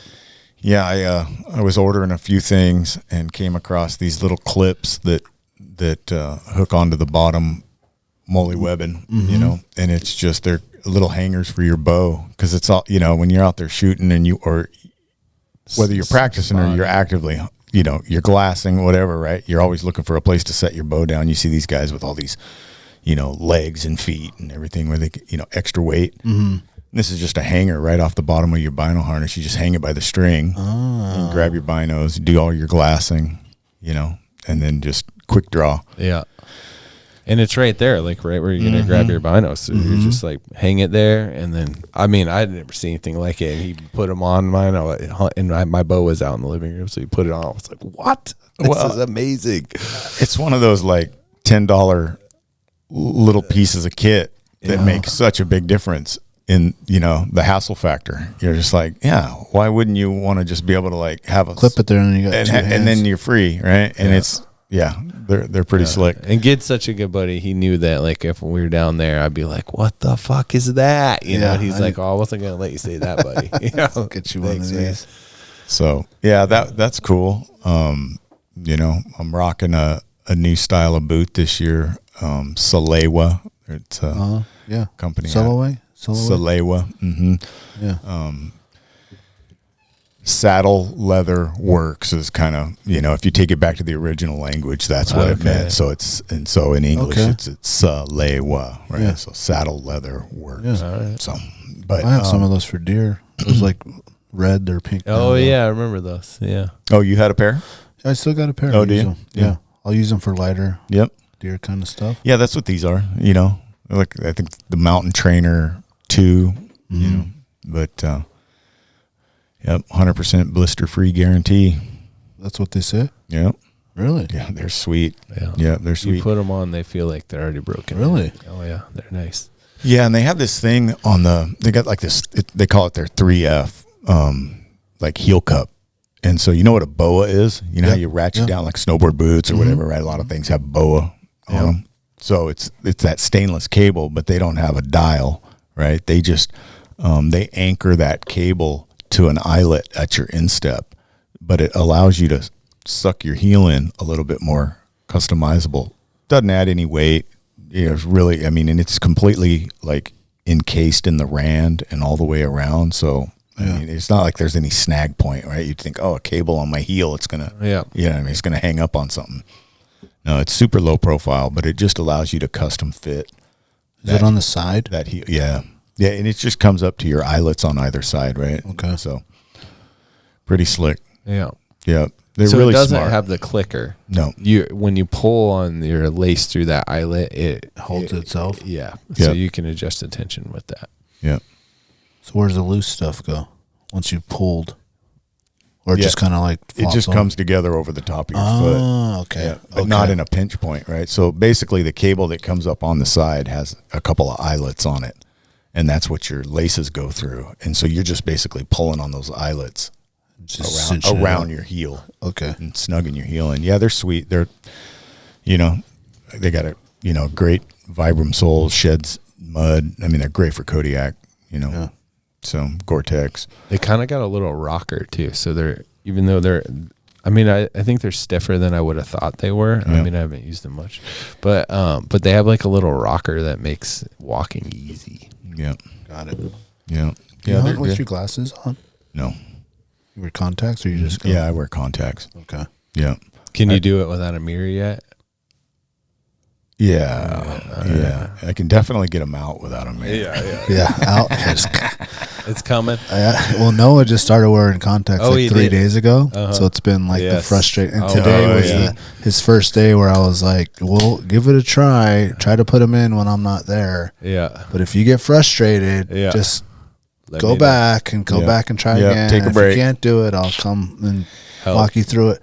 He was so excited, dude. He's like, got him in. Caps. It's a win, man. Yeah. Oh, man, those first couple of days, you're just like, he's so frustrated, dude. We were at the eye doctor, and he like just broke down, started crying. I was like, oh man. I was like, just trying to be like calm and try again. But he's one of those kids that was like, he's like, I gotta learn to do it. You're not gonna be around to help me. Awesome. So once he comes back, he like does it like angrily, and just sticks it in there. And he's like, I did it, Yeah, so he didn't give up. Like he would just take a break, and then it's like come back, just like, all right, I'm gonna do it now. It's so tough to just hold your eye and have something coming toward you and not want to close your eye. Yeah, you got to work past it. Yeah. You know, so not looking in the mirror for me, I look at something bright so that I can see, so I can see the contact, right? That's kind of where I'm at. I can get it in there without looking in the mirror, but I've got to be able to like.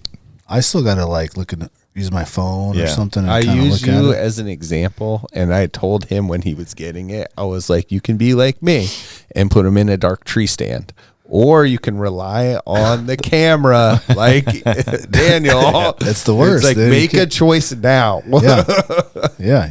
I wish I didn't have to. So, like, these lenses are progressive, right? And my contacts are multifocal. Okay. Right? Yeah. So, it's distant and near. Yeah. Right? And so, like, shooting my bow with this and trying to look through the peep. Can't do it. Right? Because you're trying to line up your pin through the peep at the target, which the target's way the hell out there. Yeah. The peep's like right up on your eye, and then you've got your pin on your sight. And so the multifocal thing with the glasses, it just doesn't work. And so the contacts, and so it took me a little bit. You have the bifocal contacts? Mm-hmm.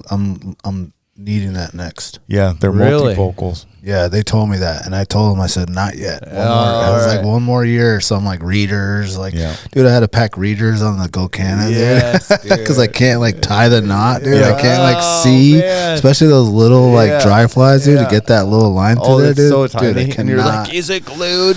Oh man, dude, I feel like I'm at dark restaurants, like turning my. It'll take you. It'll take you a while to figure out the right prescription for that because it's tricky, right? Because you want to like some of them you'll like see distance really good, and then your reader, you know, the nearsighted function's not great, and so it'll take you a few maybe iterations to find that right sweet spot. It took me a bit. Yeah. How is it? How does it even work with a contact to do that?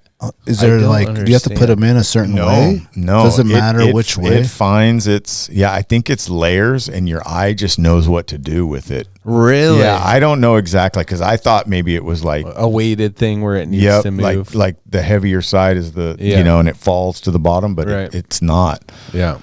Yeah, the guy I'll be was talking saying out of that. my ass if I go much further than that. But all I know is it works. Yeah, because the doctor, there was another guy that he had like, he was trying on the new, like what you got.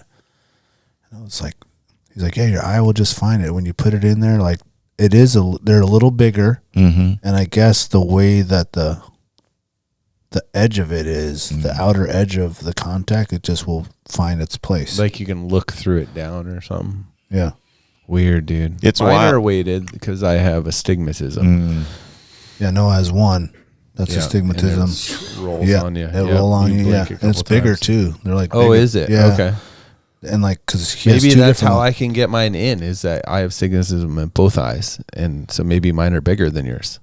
They are bigger for sure. Because Okay. no one is bigger than the other one. Okay. All right. Yeah. That would be nice because But it's easier to put the small one in. Oh, it is. Especially if you have small eyes. Yeah. Because that contact is big, dude. Like you have to be like all the way spread out to get them in there. Yeah.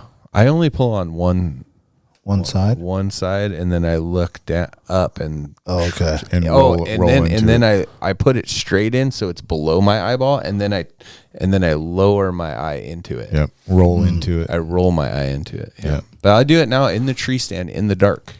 Put it in the dark. In the dark, because I get up when it's dark before everyone else, and I get up in the tree stand, and then I open my contact well, first then I pull out wet wipe, wash my hands off, and then I put them in the dark now. Man. I went with dailies. Oh, dude, I need to go to. Oh, so they have dailies. I was wondering about that. So for those they have the And they're spindy as shit. I But bet.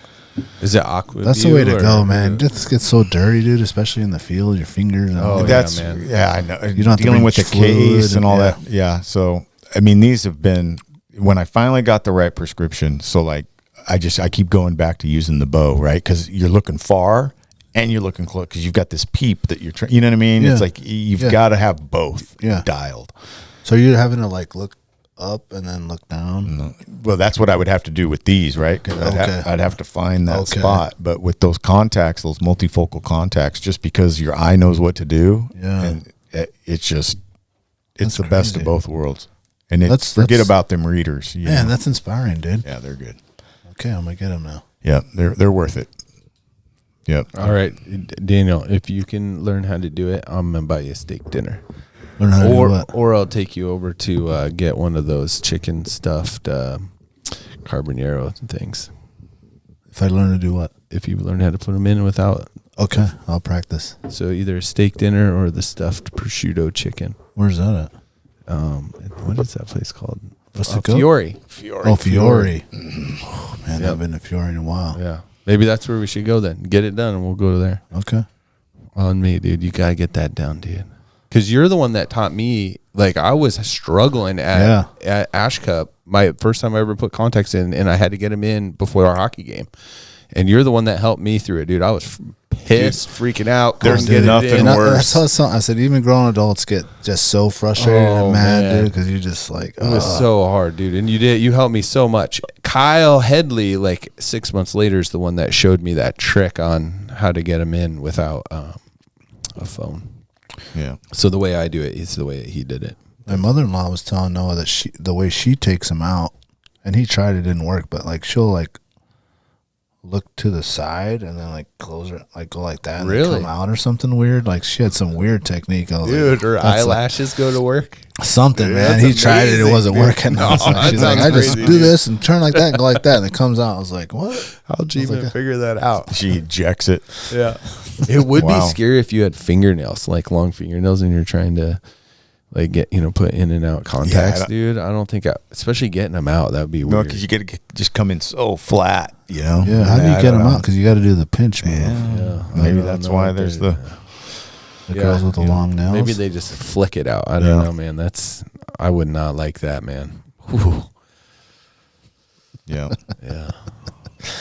Yeah, but the dailies are nice. Yeah, daily. You got to go dailies. Especially in the field.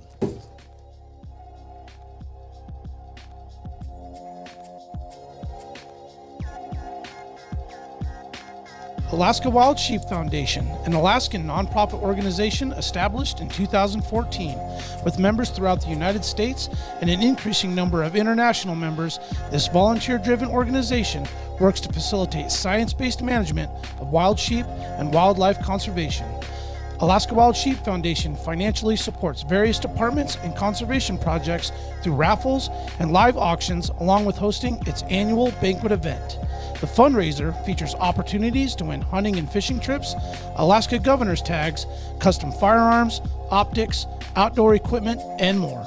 A membership with Alaska Wild Sheep Foundation is paramount to the organization's success. Join today at akwildsheep.org. Welcome to Game Day Men's Health Clinic, South Central Alaska's premier men's health clinic, offering a unique and convenient experience for all men looking to improve their health and perform at their best. At Game Day, your initial consultation is free. You heard that right, free. Men, when was the last time you had a checkup? Do you know your numbers? At Game Day, they specialize in TRT, ED, peptides, and medical weight loss programs to formulate a health treatment plan and help find your maximum self. How does it work? Step 1, discover your T levels. Step 2, create a game plan. Meet with their team and create a program based on your health needs and goals. Step 3, after qualifying, begin treatment with fast weekly appointments and effective results. Be the best husband, father, professional, and man that you can be. Contact Game Day Men's Health Clinic to reclaim your life. Start your journey today and book a free appointment at GameDayMen'sHealth.com. Grizzly Expeditors and Taxidermy, locally owned and family operated right here in Anchorage, Alaska. Grizzly Expeditors and Taxidermy is the culmination of more than 30 years of experience, commitment, and dedication to the taxidermy industry. Owner Christian Benitez has assembled one of the most well-rounded and skilled taxidermy teams in Alaska, offering a one-of-a-kind experience and world-class results. Services offered include big and small game taxidermy, in-house fleshing and tanning, ADF&G certified sealing for black bears, brown bears, and furs, along with free airport pickup and drop-off to help get your trophy home. For additional information and to review their pricing sheet, visit grizzlyexpeditors.com, or better yet, swing by the shop located off of Arctic and 58th Avenue. Grizzly Expeditors and Taxidermy, your one-stop taxidermy shop.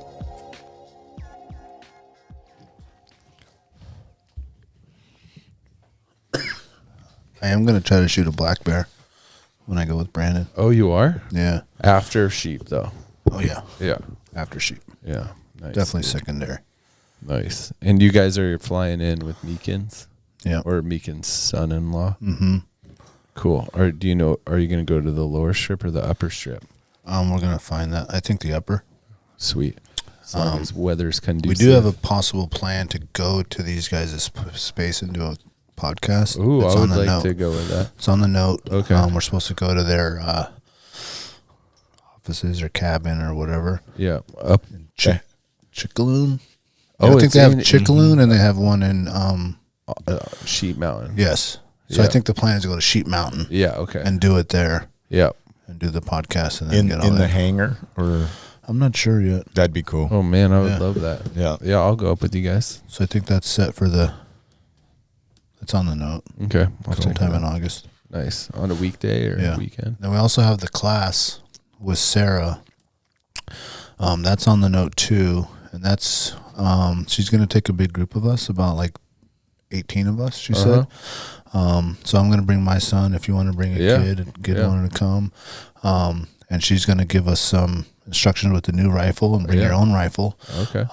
and some bear protection stuff, some Really? bear stuff, and then we're gonna have 907 ammo. Bring us a bunch of ammo for all the stuff we're gonna do. We already got Birchwood rented out from 5:30 to 11 or whatever Awesome. that night, and so she's gonna bring her whole team so that everyone can get instruction. Oh man, that'll be that whole night. amazing.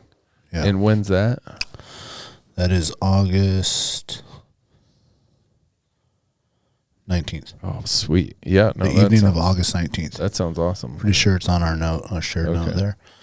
So that'll be, and you haven't met Sarah, but she's incredible, dude. She took our rifle and she's like, "Oh, let me fix a couple things. Let me just Really? fix this. Let me do this. Let me just tighten this up and do all this stuff." And like, she's just so incredible, dude. She's such a nice lady.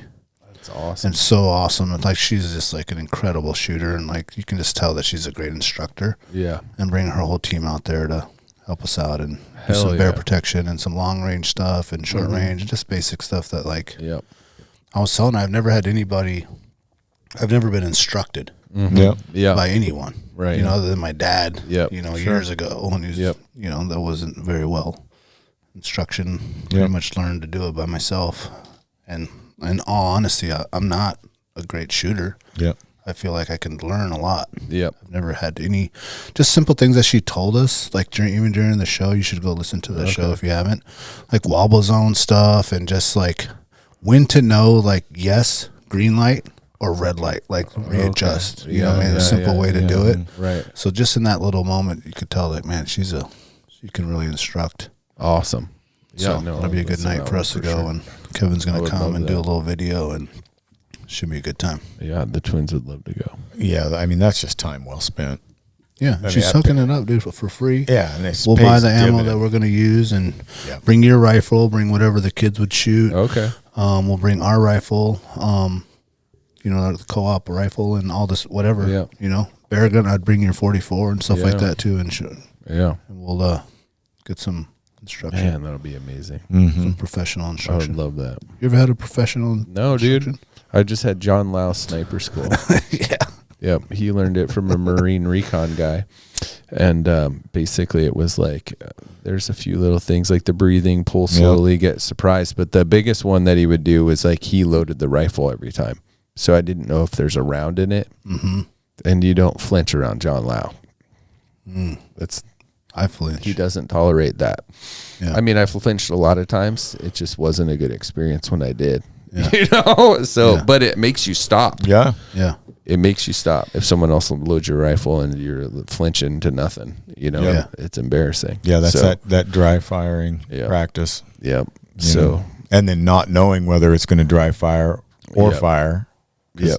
Because you don't know. Yeah. It works that. I mean, that's, Yeah. yeah. Yep. I look at it like when I go to my man doctor for the first time, I'm just gonna lay it all out there for her. Yeah. Well, you've got to be comfortable with you, and then you're at peace with whatever happens after that Yeah. with Dr. Yeah. Dr. Chunky Knuckles. Oh, yeah. Man. Yeah, long fingernails. Oh God. Yeah. Yeah. I think everyone could benefit from some 100%. 100%. Like in all honesty, I'm that guy that's waiting a month before the hunting trip to go sight in your rifle totally, real dude. quick, and then you're good. Yep. That's the only time you shoot. Yep. Like, yep. I will say that I'm someone that does not enjoy shooting. Like, I'm fine going out and shooting a few rounds, but like, I don't like going to the range and shooting guns. Like, that is, if you ask me what I want to do today, that's very low on my enjoyment list. well, we talked about that. It's a very, it's probably the worst place to go learn. Like, it's so intimidating. You have all these other people, all these other sounds. It's just not like how you're going to be in the field. Well, and then you're working on, like not flinching, not slapping the trigger, whatever you want, and then you got a guy with a bazooka, and then two benches down, you've got some guy with, a muzzle brake. Oh man, that's just echoing on a concrete floor and a seal. You know what I mean? And it's you just can feel it, dude. I'm with you on that. Yeah. I mean, and I shoot all my stuff. I shoot silence, civilized, right? I mean, I have a silencer on all my stuff, and it's, because I think a lot of the research is that, it's not even the recoil that causes a lot of new shooters to flinch. It's actually the noise. The noise, yeah. Right? It's that pow, anticipating that sound. Yeah, and of course there's the kick a little, but I mean, you can work past, but just that, so. Yeah. And range is just loud. I like it. Rabbit Creek. I remember the first time I went to Rabbit Creek, and I took my rifle, and I took a pistol, and I took my bow, because there's there's like a little 3D range, or there used to be. I don't know if there still is at Rabbit Creek. And you're over there, target practicing with your bow, right on the other side of it, where everybody's, and you're like, this isn't gonna. How do you concentrate? Yeah, this isn't gonna work. Yeah. So. But spending some time on the range and getting familiar with whatever your weapon of choice is, handgun, bear patrol, got to use it. You got to know how to use it. Yep. Yeah, and same with that. Like, when's the last time you even shot the 44? Oh, dude. Like, you don't even want to. No, you hope you never have to even shoot it. Exactly. Just bring it everywhere, but just I save 5 rounds in there since 2006. I mean, I only put 4 in, because it's like I'm only going to get one shot off anyway, and it's going to be 10 feet from me, But you're right. Like, we should be practicing. Mm-hmm. Yeah, for sure. Yeah. But I haven't shot that gun in 10 years, dude. That's that ultralight scandium. It hurts. Yeah. It hurts. It hurt the bear worse, but it hurts. All right. This trivia is brought to you by Connoisseur Crude. You can find Connoisseur Crude most notably at the Connoisseur Lounge in Palmer, Alaska. I was just out in Palmer, man. I like Palmer. Palmer's the nice, Ale House, dude. That Ale House. Can't beat it, man. Yeah. Love the Ale House. What'd you do to go there? No, I had a soccer game out there, so they have to be there like an hour early. So we went to the Ale House and ate and had a couple beers before the game. Live for music. The Rain Fest. I love that place, man. Yeah, they got some good bands coming up too, man. Oh, do they? Tons, dude. Alexia was like, this. I mean, she knows all the bands. I don't. You know all the bands. I don't. Yeah. Kind of disconnected from music. No. You? Yeah, weirdly. I don't know, man. Dude, that doesn't make any sense. I know. I don't even really like going to concerts. It's a weird. Well, that I get. I'm kind of like that too. But I would love to go to like a mega production. Yeah. Like a show. Yeah. Like a Metallica or something huge. Yeah. That'll be fun. Yeah. Whatever, but so-and-so rapping something. I don't know. Yeah. I've seen it. Yeah. All right. First question. How much was the first permanent fund dividend in Alaska? And what year was it distributed? Damn.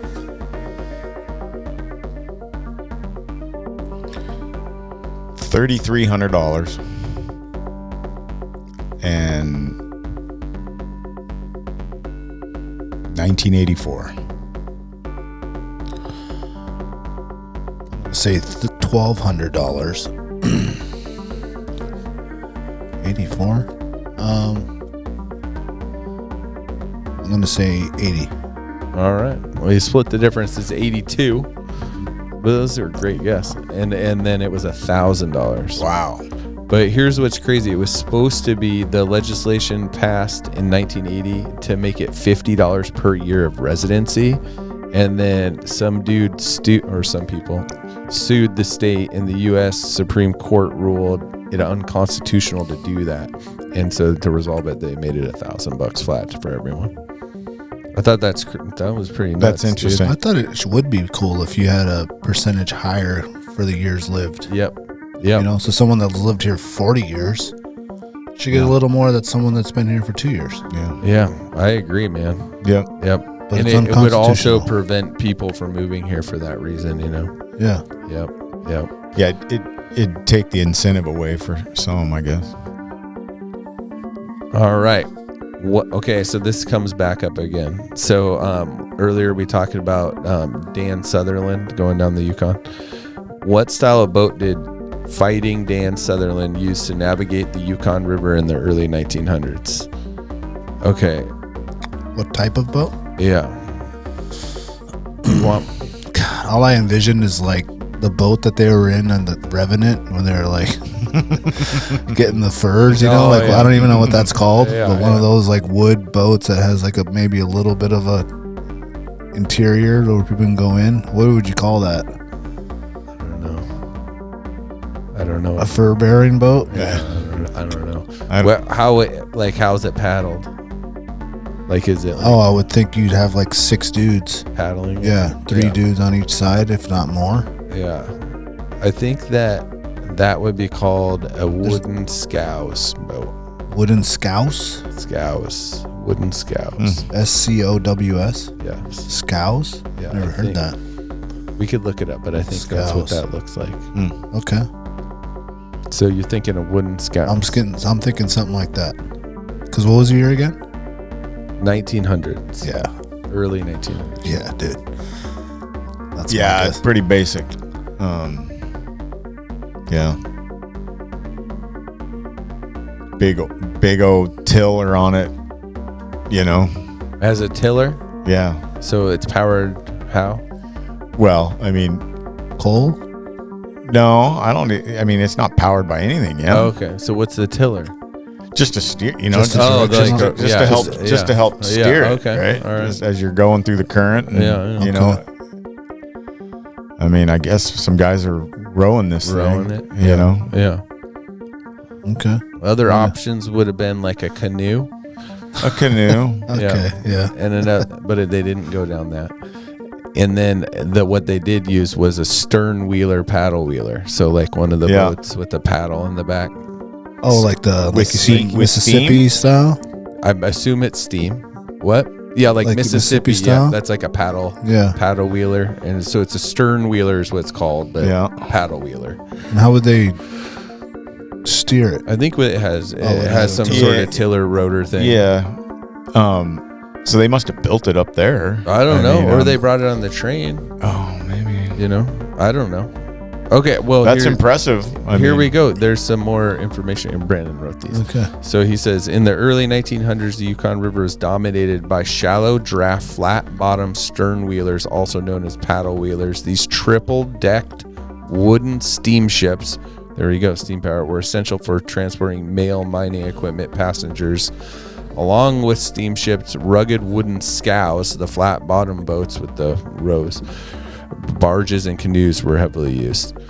The gold rush era spurred a massive boom in river traffic, leading to over 250 steamboats plying the river's waters. Some of the most notable vessels operating on the river include the SS Klondike, operated by the British Yukon Navigation Company.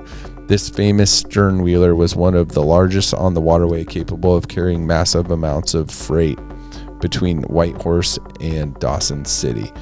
The SS Selkirk, a prominent 175-foot boat that could transport 250 passengers and 250 tons of freight, hitting speeds of up to 18 miles an hour. Look how massive that thing is, dude. Dude, that the is Klondike. Yeah, that's why I was like, man. Look at that thing, dude. Yeah, it's awesome, dude. So that's the one in Fairbanks, right? Isn't that the one somewhere? They probably got it somewhere. Yeah, they have a display. Let's say Parks Canada. I wonder if it's Oh, there. This one shows the tiller, in dude. Dawson Look at that City. thing. Wow. Yeah, that's awesome. That thing is massive. Yeah. I can't believe they. It's in Canada, Parks Canada, historical site. Okay. Way So cool. is that the Yukon there? It must be. be. Yeah, it must be the Yukon. I don't know where Parks Canada is though. And that's way bigger than I thought. That's like luxury. Yeah, because I was picturing in my mind like, Some trapper shit. yeah, like this guy's just kind of going out there and he's going to figure out if there's he had something. his own room in there, service. We're gonna do this one way. Yeah, no, that guy. Yeah. That's all I got.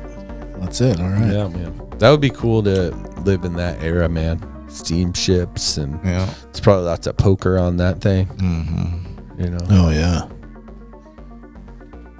There's a good old black and white of it. Look how low it is in the water there. Oh, dude, that is low. That thing's loaded in there. Cargo. Real shallow draft. Damn. Yeah, I'm pretty sure somewhere in Fairbanks they've got one that's just kind of on the They bank. do. They on do. the bank. They do. I think Yeah. it's at like Pikes or somewhere, and they have like Yeah. a old something that looks like that. Way Yeah, cool. powder wheeler. Way cool. Yeah. Oh, the olden days. Yeah, man. I wonder how much of that wood was from here, you know? Or like how much they brought up. Yeah. It doesn't seem like we really have really good timber for building boats in Alaska. Not like the hardwoods, you know. But Yeah. All right. they would have brought it up with them. Yeah. They got the train. Yeah. They got the train. What are you doing this weekend then? This weekend we're going to the cabin. I was going to float the willow, but I'm not. So we're going to do some pike fishing. Mateo's trying to win the Nancy Lake monthly pike fishing competition. Oh, there's a pike competition? Yeah, every month, whoever catches the most wins like a prize. Like And it's like $100 gift card to Get them out of 3 there. bears or something. Okay. And that you're supposed to throw them away. Yeah, you got to kill Yeah. them for Yeah. sure. But you have to take a picture and show Yeah. them all. Yeah. So he's got 4 so far. Oh, nice. I told him you need to get probably like 7 or 8 to win. Last month the guy won with 4. Oh, it's always really? like some old guy. I was like, dude, you need to take over that. You need to Yeah. be like the month-to-month champ that people are like Yeah. looking to get you. You know what I'm Right, saying? right, Like right. this kid is We just gotta take this kid down. yeah, man. I was like, all these old guys winning this shit, dude. Like, let the kids win, Yeah, man. dude. So he's got 4 so far. All right. He caught 3 last weekend, and he Okay. caught 1 on 4th of July. And so this weekend, I said, you need to get at least 3-4 more Right. so you can solidify that win. All right. So how long does he That's go awesome. out before he catch one? Like an hour to catch one, or No, 30 minutes. Oh, So shit. they'll get like, well, the funny thing is he'll go out. He has a couple spots in our cove that are like kind of grassy, and he's been successful in some of these Yeah. spots. And so he'll go with Noah on the stand-up paddleboard, and they'll both be fishing, or the little rowboat. And so he'll do like a loop around the cove and come across. And then last weekend he had killed one, and he was gonna throw it, you know what I'm saying, but it like came off of the little thing, so it like landed like right next to the dock. I was like, yeah. okay, great. Now here's this rotting Alexius. It's like, there's this rotting pike right Yeah. next to the dock. Great. So he goes out and he comes back and comes up. He's like, oh man, there was another pike feeding on the other pike, so I got no him. way. Yeah. So he's So he like, caught that one. so he caught that one. Nice. Like feeding on the other one. Yeah. He's like, oh okay. Baiting it. Yeah. I was like, well, let's put these in a specific spot Yes. so we know where they're at. All right. And the funny thing is like, there's like these 2 dudes in like a professional like boat, like fishing, and you can tell these dudes are like professional, Hardcore. dude, like hardcore, dude. They're like all dripped out, just like Yeah. in their gear, and it's raining. got that sun shirt. But they just had made the day, and I seen them coming, and because I went jet skiing around, I was like, oh, these dudes are fishing, and they're doing. I was like, go show them what's up. He goes out there and catches like 3, like the time that they're just like messing around. This kid's just in the stand-up paddleboard with his little brother in the back, that's just like awesome, slaying him. dude. I was like, oh, these guys. What's he using? Like little like frog looking things On and the little- surface? Yeah, little shiny. He's got a bunch of pike Mostly surface stuff, though? stuff. Yeah, or- some surface stuff because they'll come up and get it. Oh, yeah. Yeah. Have you had him try mousing yet? Yeah, he's got several we haven't With tried a fly rod? No, we haven't tried that yet. He has several stuff to go try it. Yeah. We kind of missed the season for it, I think, right? Oh, I don't know. I think it's in the beginning. Really? Okay. It's in the beginning. Okay. Like the first time we hit the willow, that would have probably been the time. There's like a time that to do it in the beginning. I'm talking about from pike. Oh, for pike. Oh, I thought you were talking about trout. No. He's tried everything, dude. Yeah, okay. He has so much stuff, dude. He's trying all kind of stuff. Yeah. Man, that's so fun, dude. I love catching pike, dude. There's got to be so many because they just went in, like Fish and Game just went in and did a whole netting. In Nancy Lake? Yeah. Oh, shit. They'll go in and do there a must bunch be just a ton of them in there. Yeah. Mm-hmm. Get them out of there, huh? You'd never get them out, I dude. know. No, you won't ever get them out, dude. They're now at Gary's property. Really? Okay. And his is like tiny lake, and they must have found a way in there, dude. Yeah, There's killed like everything else. Mm-hmm. Yeah. And now Well, there was nothing before. Oh, there was. So now, or there was, and then the pike killed it, and then there was no pike, and now the pike are back. Oh, okay. So they had like a big competition for 4th of July. Oh, they did. That was cool. All right. So you get that crossbow on them. Oh, yeah. I know. Is that going to count for the? For It the should. tournament? Yeah, it should. The biggest and gnarliest. Oh, yeah. Bring it. Yeah. I'm going to Three Bears. Yeah. Galen Nelson and I are, man, who is the guest we had for the invasive pike biologist? What was his name? His name was Parker Bradley. He was at the meat party. Yeah. Yeah. I need to call him. Pretty sure it's Parker Bradley. Because Galen and I are planning a spear fishing pike trip. Oh, okay. Where we're going to go out in just our wetsuits and in the water. Yeah, and go spear them. Yeah. Oh, awesome. Yeah. So we're at a spot by his place. It's a spot. Well, if we go if we don't talk to Parker Bradley, we're going to go kind of close to where Gary lives. Okay. So we know a lake over there that has a bunch of pike and not a lot of fishing happens in it. And it's a really small lake. But I want to talk to him because he probably has a bunch of spots that need to get tons, so I need to get his number and call him up. But yeah, we were hoping to do that before Josh the end too, of this Nick's. month. Oh, he has some spots? Yeah, he's got some spots too. Okay. He does like overnighter stuff. Oh, he does? Go with him like winter time. Okay. And go camp in the ice house and go get big pike. Oh, that'd be awesome. Yeah. We should do that this winter. Mm-hmm. I would like to do that. I think the twins would like that. Yeah, he's got a couple snow machines and there's. Did you go with him? We went for the Kings. We went on the Kings Kodiak. Yep. I haven't gone on the the pike thing I do though. Yeah. Yeah. We should plan that up for him and go. I would love that. Because I could bring my machine and trailer and all the stuff and have enough for a couple folks, and he has some stuff. Sweet. That'd be fun. Haven't ate one up yet though. They're good, dude. I know. I've been hearing that. I just every time I'm like, not today. Yeah. Got this meat on the smoker. The skinning is good. I mean, the boning and better. flaying is kind of. I guess we should just try to practice cleaning them. Yeah, because dude, there's a lot of bones in those things, man. Mm-hmm. They're just Maybe so gross looking. Yeah, they are gross looking.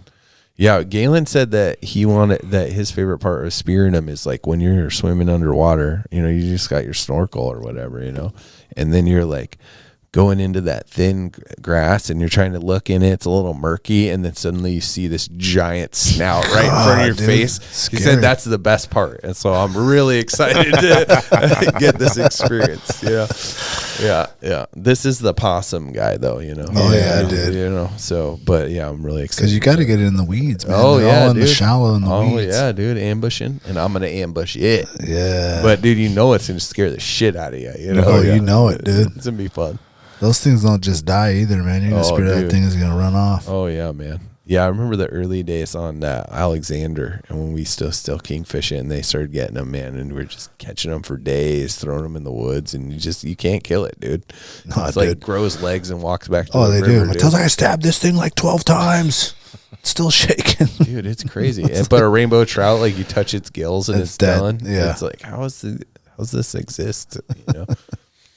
Crazy. It's a dinosaur, dude. It is a dinosaur. Yeah, man. Well, the trip I do want to do the red shirt. Oh yeah. Like trail, like go from the cabin, go with the snow machine, go fish all day, camp. It's kind of a ride. Yeah. Camp in the things. Mm-hmm. In the cabin? No, camp in the ice house. In the ice house. Yeah. And then come back. Yeah, that'd be next fun. day. Yeah. Go do that. That'd be a good one. So many adventures. Yeah. I know, man. Yeah. Yeah. Kind of felt nice this past weekend to chill though. Oh, you chilled. Well, we were supposed to go to Eureka and we didn't, and we went to the cabin. Right. But I 'Cause it told was Lexi, I said, raining. I don't want to do absolutely anything. I was like, I don't want to like clean shit. I don't want to like cut trees down. I don't want to. I did take the boys jet skiing a little bit, but it was raining. It was like the first time I just like World Cup was over. No, it was on. We It watched was the on. game. Oh, we right. watched the Okay. final. Okay. Yeah. And we watched the third place game. The third game is God, hilarious. That was dude. crazy. Oh my I god. said, this is going to be a good game. Yeah. Then just made the final just so boring. Yeah. Oh my gosh. Until the end. Yeah. Yeah, when they started fighting. Come on, bro. Come Be on. a sore loser, bro. Come Yeah. on. When I got home from the float trip, I was like, "Okay, Darce, I'm gonna watch a World Cup game," and she was in. I had 4 to choose from, right? I was gone for 4, and I don't know it had happened in any of them. And she was like, "I recommend you watching the third place game." And I was like, "What? Why would I want to watch that one?" And it turned out it was the most entertaining. That was the one. Yeah. That was a great game. Yeah. Yeah. That was a good World Cup, man. I am planning to go to Spain for the next one. You are gonna. All right. So it's in Good for you. Spain, Morocco, In Portugal, right? And then they're having some games in like Yeah. Argentina or something. Oh, do you know why they're doing this? I found do out. I do Okay. not. So this because is the president of FIFA You're is right. from Argentina. Is that probably Oh, why? this is crazy. So, FIFA made something like 4 times as much money in the United States for this last one because our stadium sizes than they did in every other World Cup, and they also had more games, right? But it has to do with like our stadium sizes and the amount of them. And in the FIFA rule book for like how they schedule these tournaments, you can't play in that one until all the other ones are played again. So they couldn't play in North America until they play in all the other continents. So what they're going to do is since they're doing it in Europe and in South America, with those few games, it checks those 2 off the list. And then the next one's going to be in Iran? No, Saudi Arabia. And they're going to have some of the games. Oh, and this one, Morocco, is in Africa. So they knocked out 3. So if they do those 3, and then the next one they do in Saudi Arabia, all the other the United States or North America has to go again to follow the rules. Yeah. So that's why they did this. They're stacked. So they that. count Saudi Arabia as Asia? Oh, I don't know how the Asia thing fits into it then. I don't know. They must. I think Saudi count Arabia as is part of Asia. It is part of Asia, right? Yeah, the Middle East is part of Asia. That's so they have such it. a fucking mafia, dude. I saw some like thing on it, and I was like, "No way, dude! That's so." Oh, so that means it's sneaky, going to be dude." back Yeah, in 12 years, 12 years. So Yep. that'll be 38. 38. Yeah, way shorter than last time. Yeah, I mean, but they didn't have to wait 7 cycles, right? With the Yeah. 7 Yeah. continents, now they Right. can Because they're stacking zip them. through, dude. It's crazy, Wow. man. So, but it's because they made so much money here, and I believe it. yeah, Yeah. In hindsight, I wish I would have went to a game in Mexico. that would be Mexico cool, City, dude. Azteca Stadium, dude, is just like, you want an experience. Did you see all the people with umbrellas because all the beer gets spilled on them? Oh, that was Even at the watch crazy. party. Like my mom was in Seattle with my sister and they watched Mexico game versus Yeah. England. And my mom was just getting beer. Like they're just like, even in like the bars, they're just like, just throwing fucking Getting beer all crazy. over the place. What can you do? Did you go to the game in El Salvador with us? No, I didn't. You go. missed that, Yeah. didn't you? I was there. I remember I was not wanting to go. Yeah, get that must be. killed. Yeah, dude. That must be. This is El when it was- Salvador, Nicaragua, dude. Dude, This and is when it was a dangerous. it was, There's flares and. Yeah, I've been to lots Oh. of games, football, soccer, baseball, major league games. Man, I never saw any shit like it was the El Salvador national team against the San Salvadorian, like the city team. Yeah. And It's the bitter rivals. oh, they were. And then I think after we got back, that was a World Cup year or a qualifying year anyway. El Salvador ended up knocking the U.S. out. Oh, that's right. Right That's after we right. got back. Anyway, but yeah, that whole that whole San Salvador, El Salvador, that was quite the experience. MS-13. I wish over I wish the I would have place. gone, but at the time it was the most dangerous country in the world, and we were surfing. It was hard there, enough and, just getting you down there. dude. I was like, nope, I'm gonna stay in this armed house, and so I think me and Paul or me and Mike stayed. Well, I stayed with someone. Yeah. Now it's Yeah. good though. The that new Yeah. president, Yeah, they man, he cleaned locked all it those up, guys dude. up, man. Cleaned it up, man. Yeah. In retrospect, I should have gone, but man, I'm very cautious, dude. You know, and Yeah, it you were was just wild. like a white boy walking around El Salvador. There's no white boys walking around El Salvador, dude. You know, I was like, that's how you get kidnapped, Gideon. Yeah. Yeah. You made it back safe. I did. Yeah. Yeah. I mean, I grew up in some, where I grew up in both places, in Arizona and in Alaska. Growing up, I was the minority. Yeah. You know, I was the white boy that was walking in places he probably shouldn't be walking in. You know what I mean? So nothing new there. Yeah. You know. Yeah. Yeah. Yeah. That was a bold move. Now with I did stay back and get those nice massages. So, Yeah. Yeah. So Yeah. The old Salvadorian Nuru. Dude, it was amazing massages, dude. Yeah. Yeah. Thank you. One of those massages got me in big trouble because Alvarez put that lotion bottle on my lap and then took a picture. I mean, it's straight up massage, right? Yeah, I mean, it was, and the guy we were with, he ended up putting the lotion bottle, right, and took a picture and then posted it on Facebook. my ex, she was She wasn't happy about that. She's like, I know what you guys do down there. And I'm like surfed out. You know what I mean? Oh, dude. No. But Alvarez just had to freaking turn that shit up. That was a good trip, man. Yeah, I had a blast. Yeah. That's funny. Yeah. Cool country. Good to see you, kid. Yeah, man. Thanks for having me. Yeah. It's fun to sit and shoot the shit. Yeah. Appreciate it. Jackie, good Yeah, to have you buddy. back in here It too. was great, man. It's awesome to see you. Yeah, man. Get to kick it. Yeah. Thank you, Alaska, for listening. We appreciate you guys. Go subscribe to YouTube channel. We're back. We're back. It's been We're back. the 90 days or whatever. The last 2 episodes have been out. Oh, sweet, dude. Man, that was crazy. Yeah. Yeah.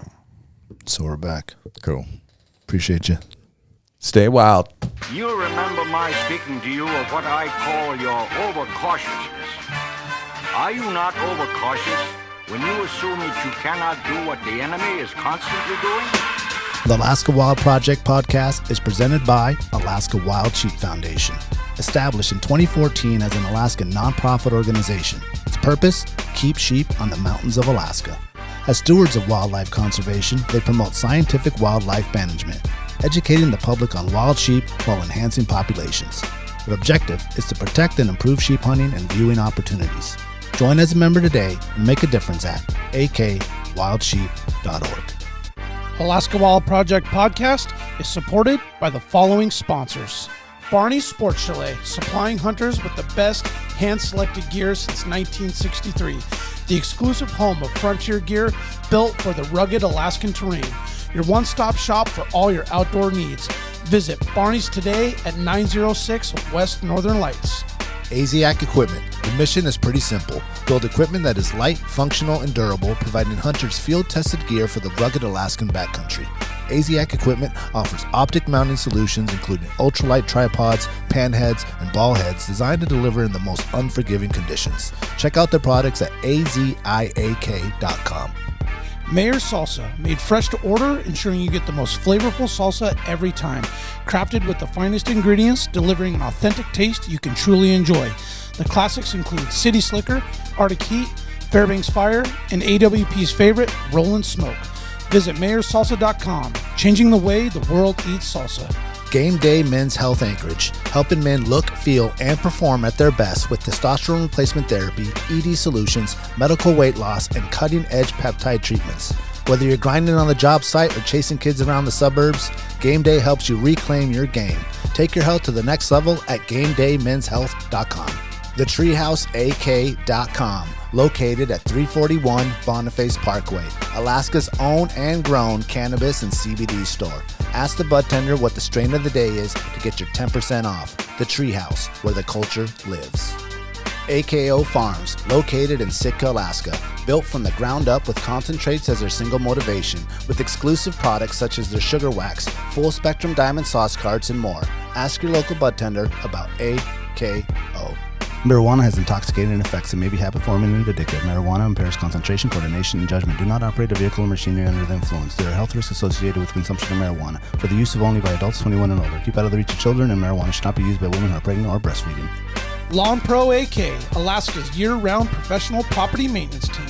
Services include weekly lawn care, custom landscaping, fertilizing, weed control, turf repair, and more. Schedule your free estimate at lawnproak.com. Alaska's OG cider company, Double Shovel, crafting gluten-free colonial-style ciders founded as a healthier, non-inflammatory brew option. Drop by their Pop and Tap room in Anchorage off of 58th and Arctic or visit the second location in Kodiak. Double Shovel, award-winning ciders. The Alaska chapter of Backcountry Hunters and Anglers, BHA, is the voice of our Alaskan public lands, waters, and wildlife. Their goal is to uphold our hunting and fishing legacy while keeping our public lands wild. Stand up today and join BHA at backcountryhunters.org. Paramore & Young, serving Anchorage since 2013. Exceptional chiropractic care with a patient-centered approach. Their practice combines cutting-edge techniques by addressing the root causes of pain to deliver real, lasting results. Visit Paramore & Young today at 907chiro.com. Grizzly Expeditors and Taxidermy, established in 2022, offering a wide selection of services to hunters, guides, and taxidermists alike. They take pride in providing the hunting community with exceptional service and one-of-a-kind results, while capturing a memory of a lifetime. Visit their website at grizzlyexpeditors.com. Northern Waste. It may be trash, but doesn't have to look like garbage. Whether it's your home, business, or rental property, Northern Waste will do what it takes to make sure your waste and recycling needs are covered. Visit them today at northernwaste.com. Let's talk trash. Should you not claim to be at least his equal in prowess and act upon the claim? I say try. If we never try, we shall never succeed. This proposition is a simple truth, and it's too important to be lost sight of for a moment. If we cannot beat the enemy where he now is, we never can. It is all easy if our troops march as well as the enemy, and it is unmanly to say they cannot do it.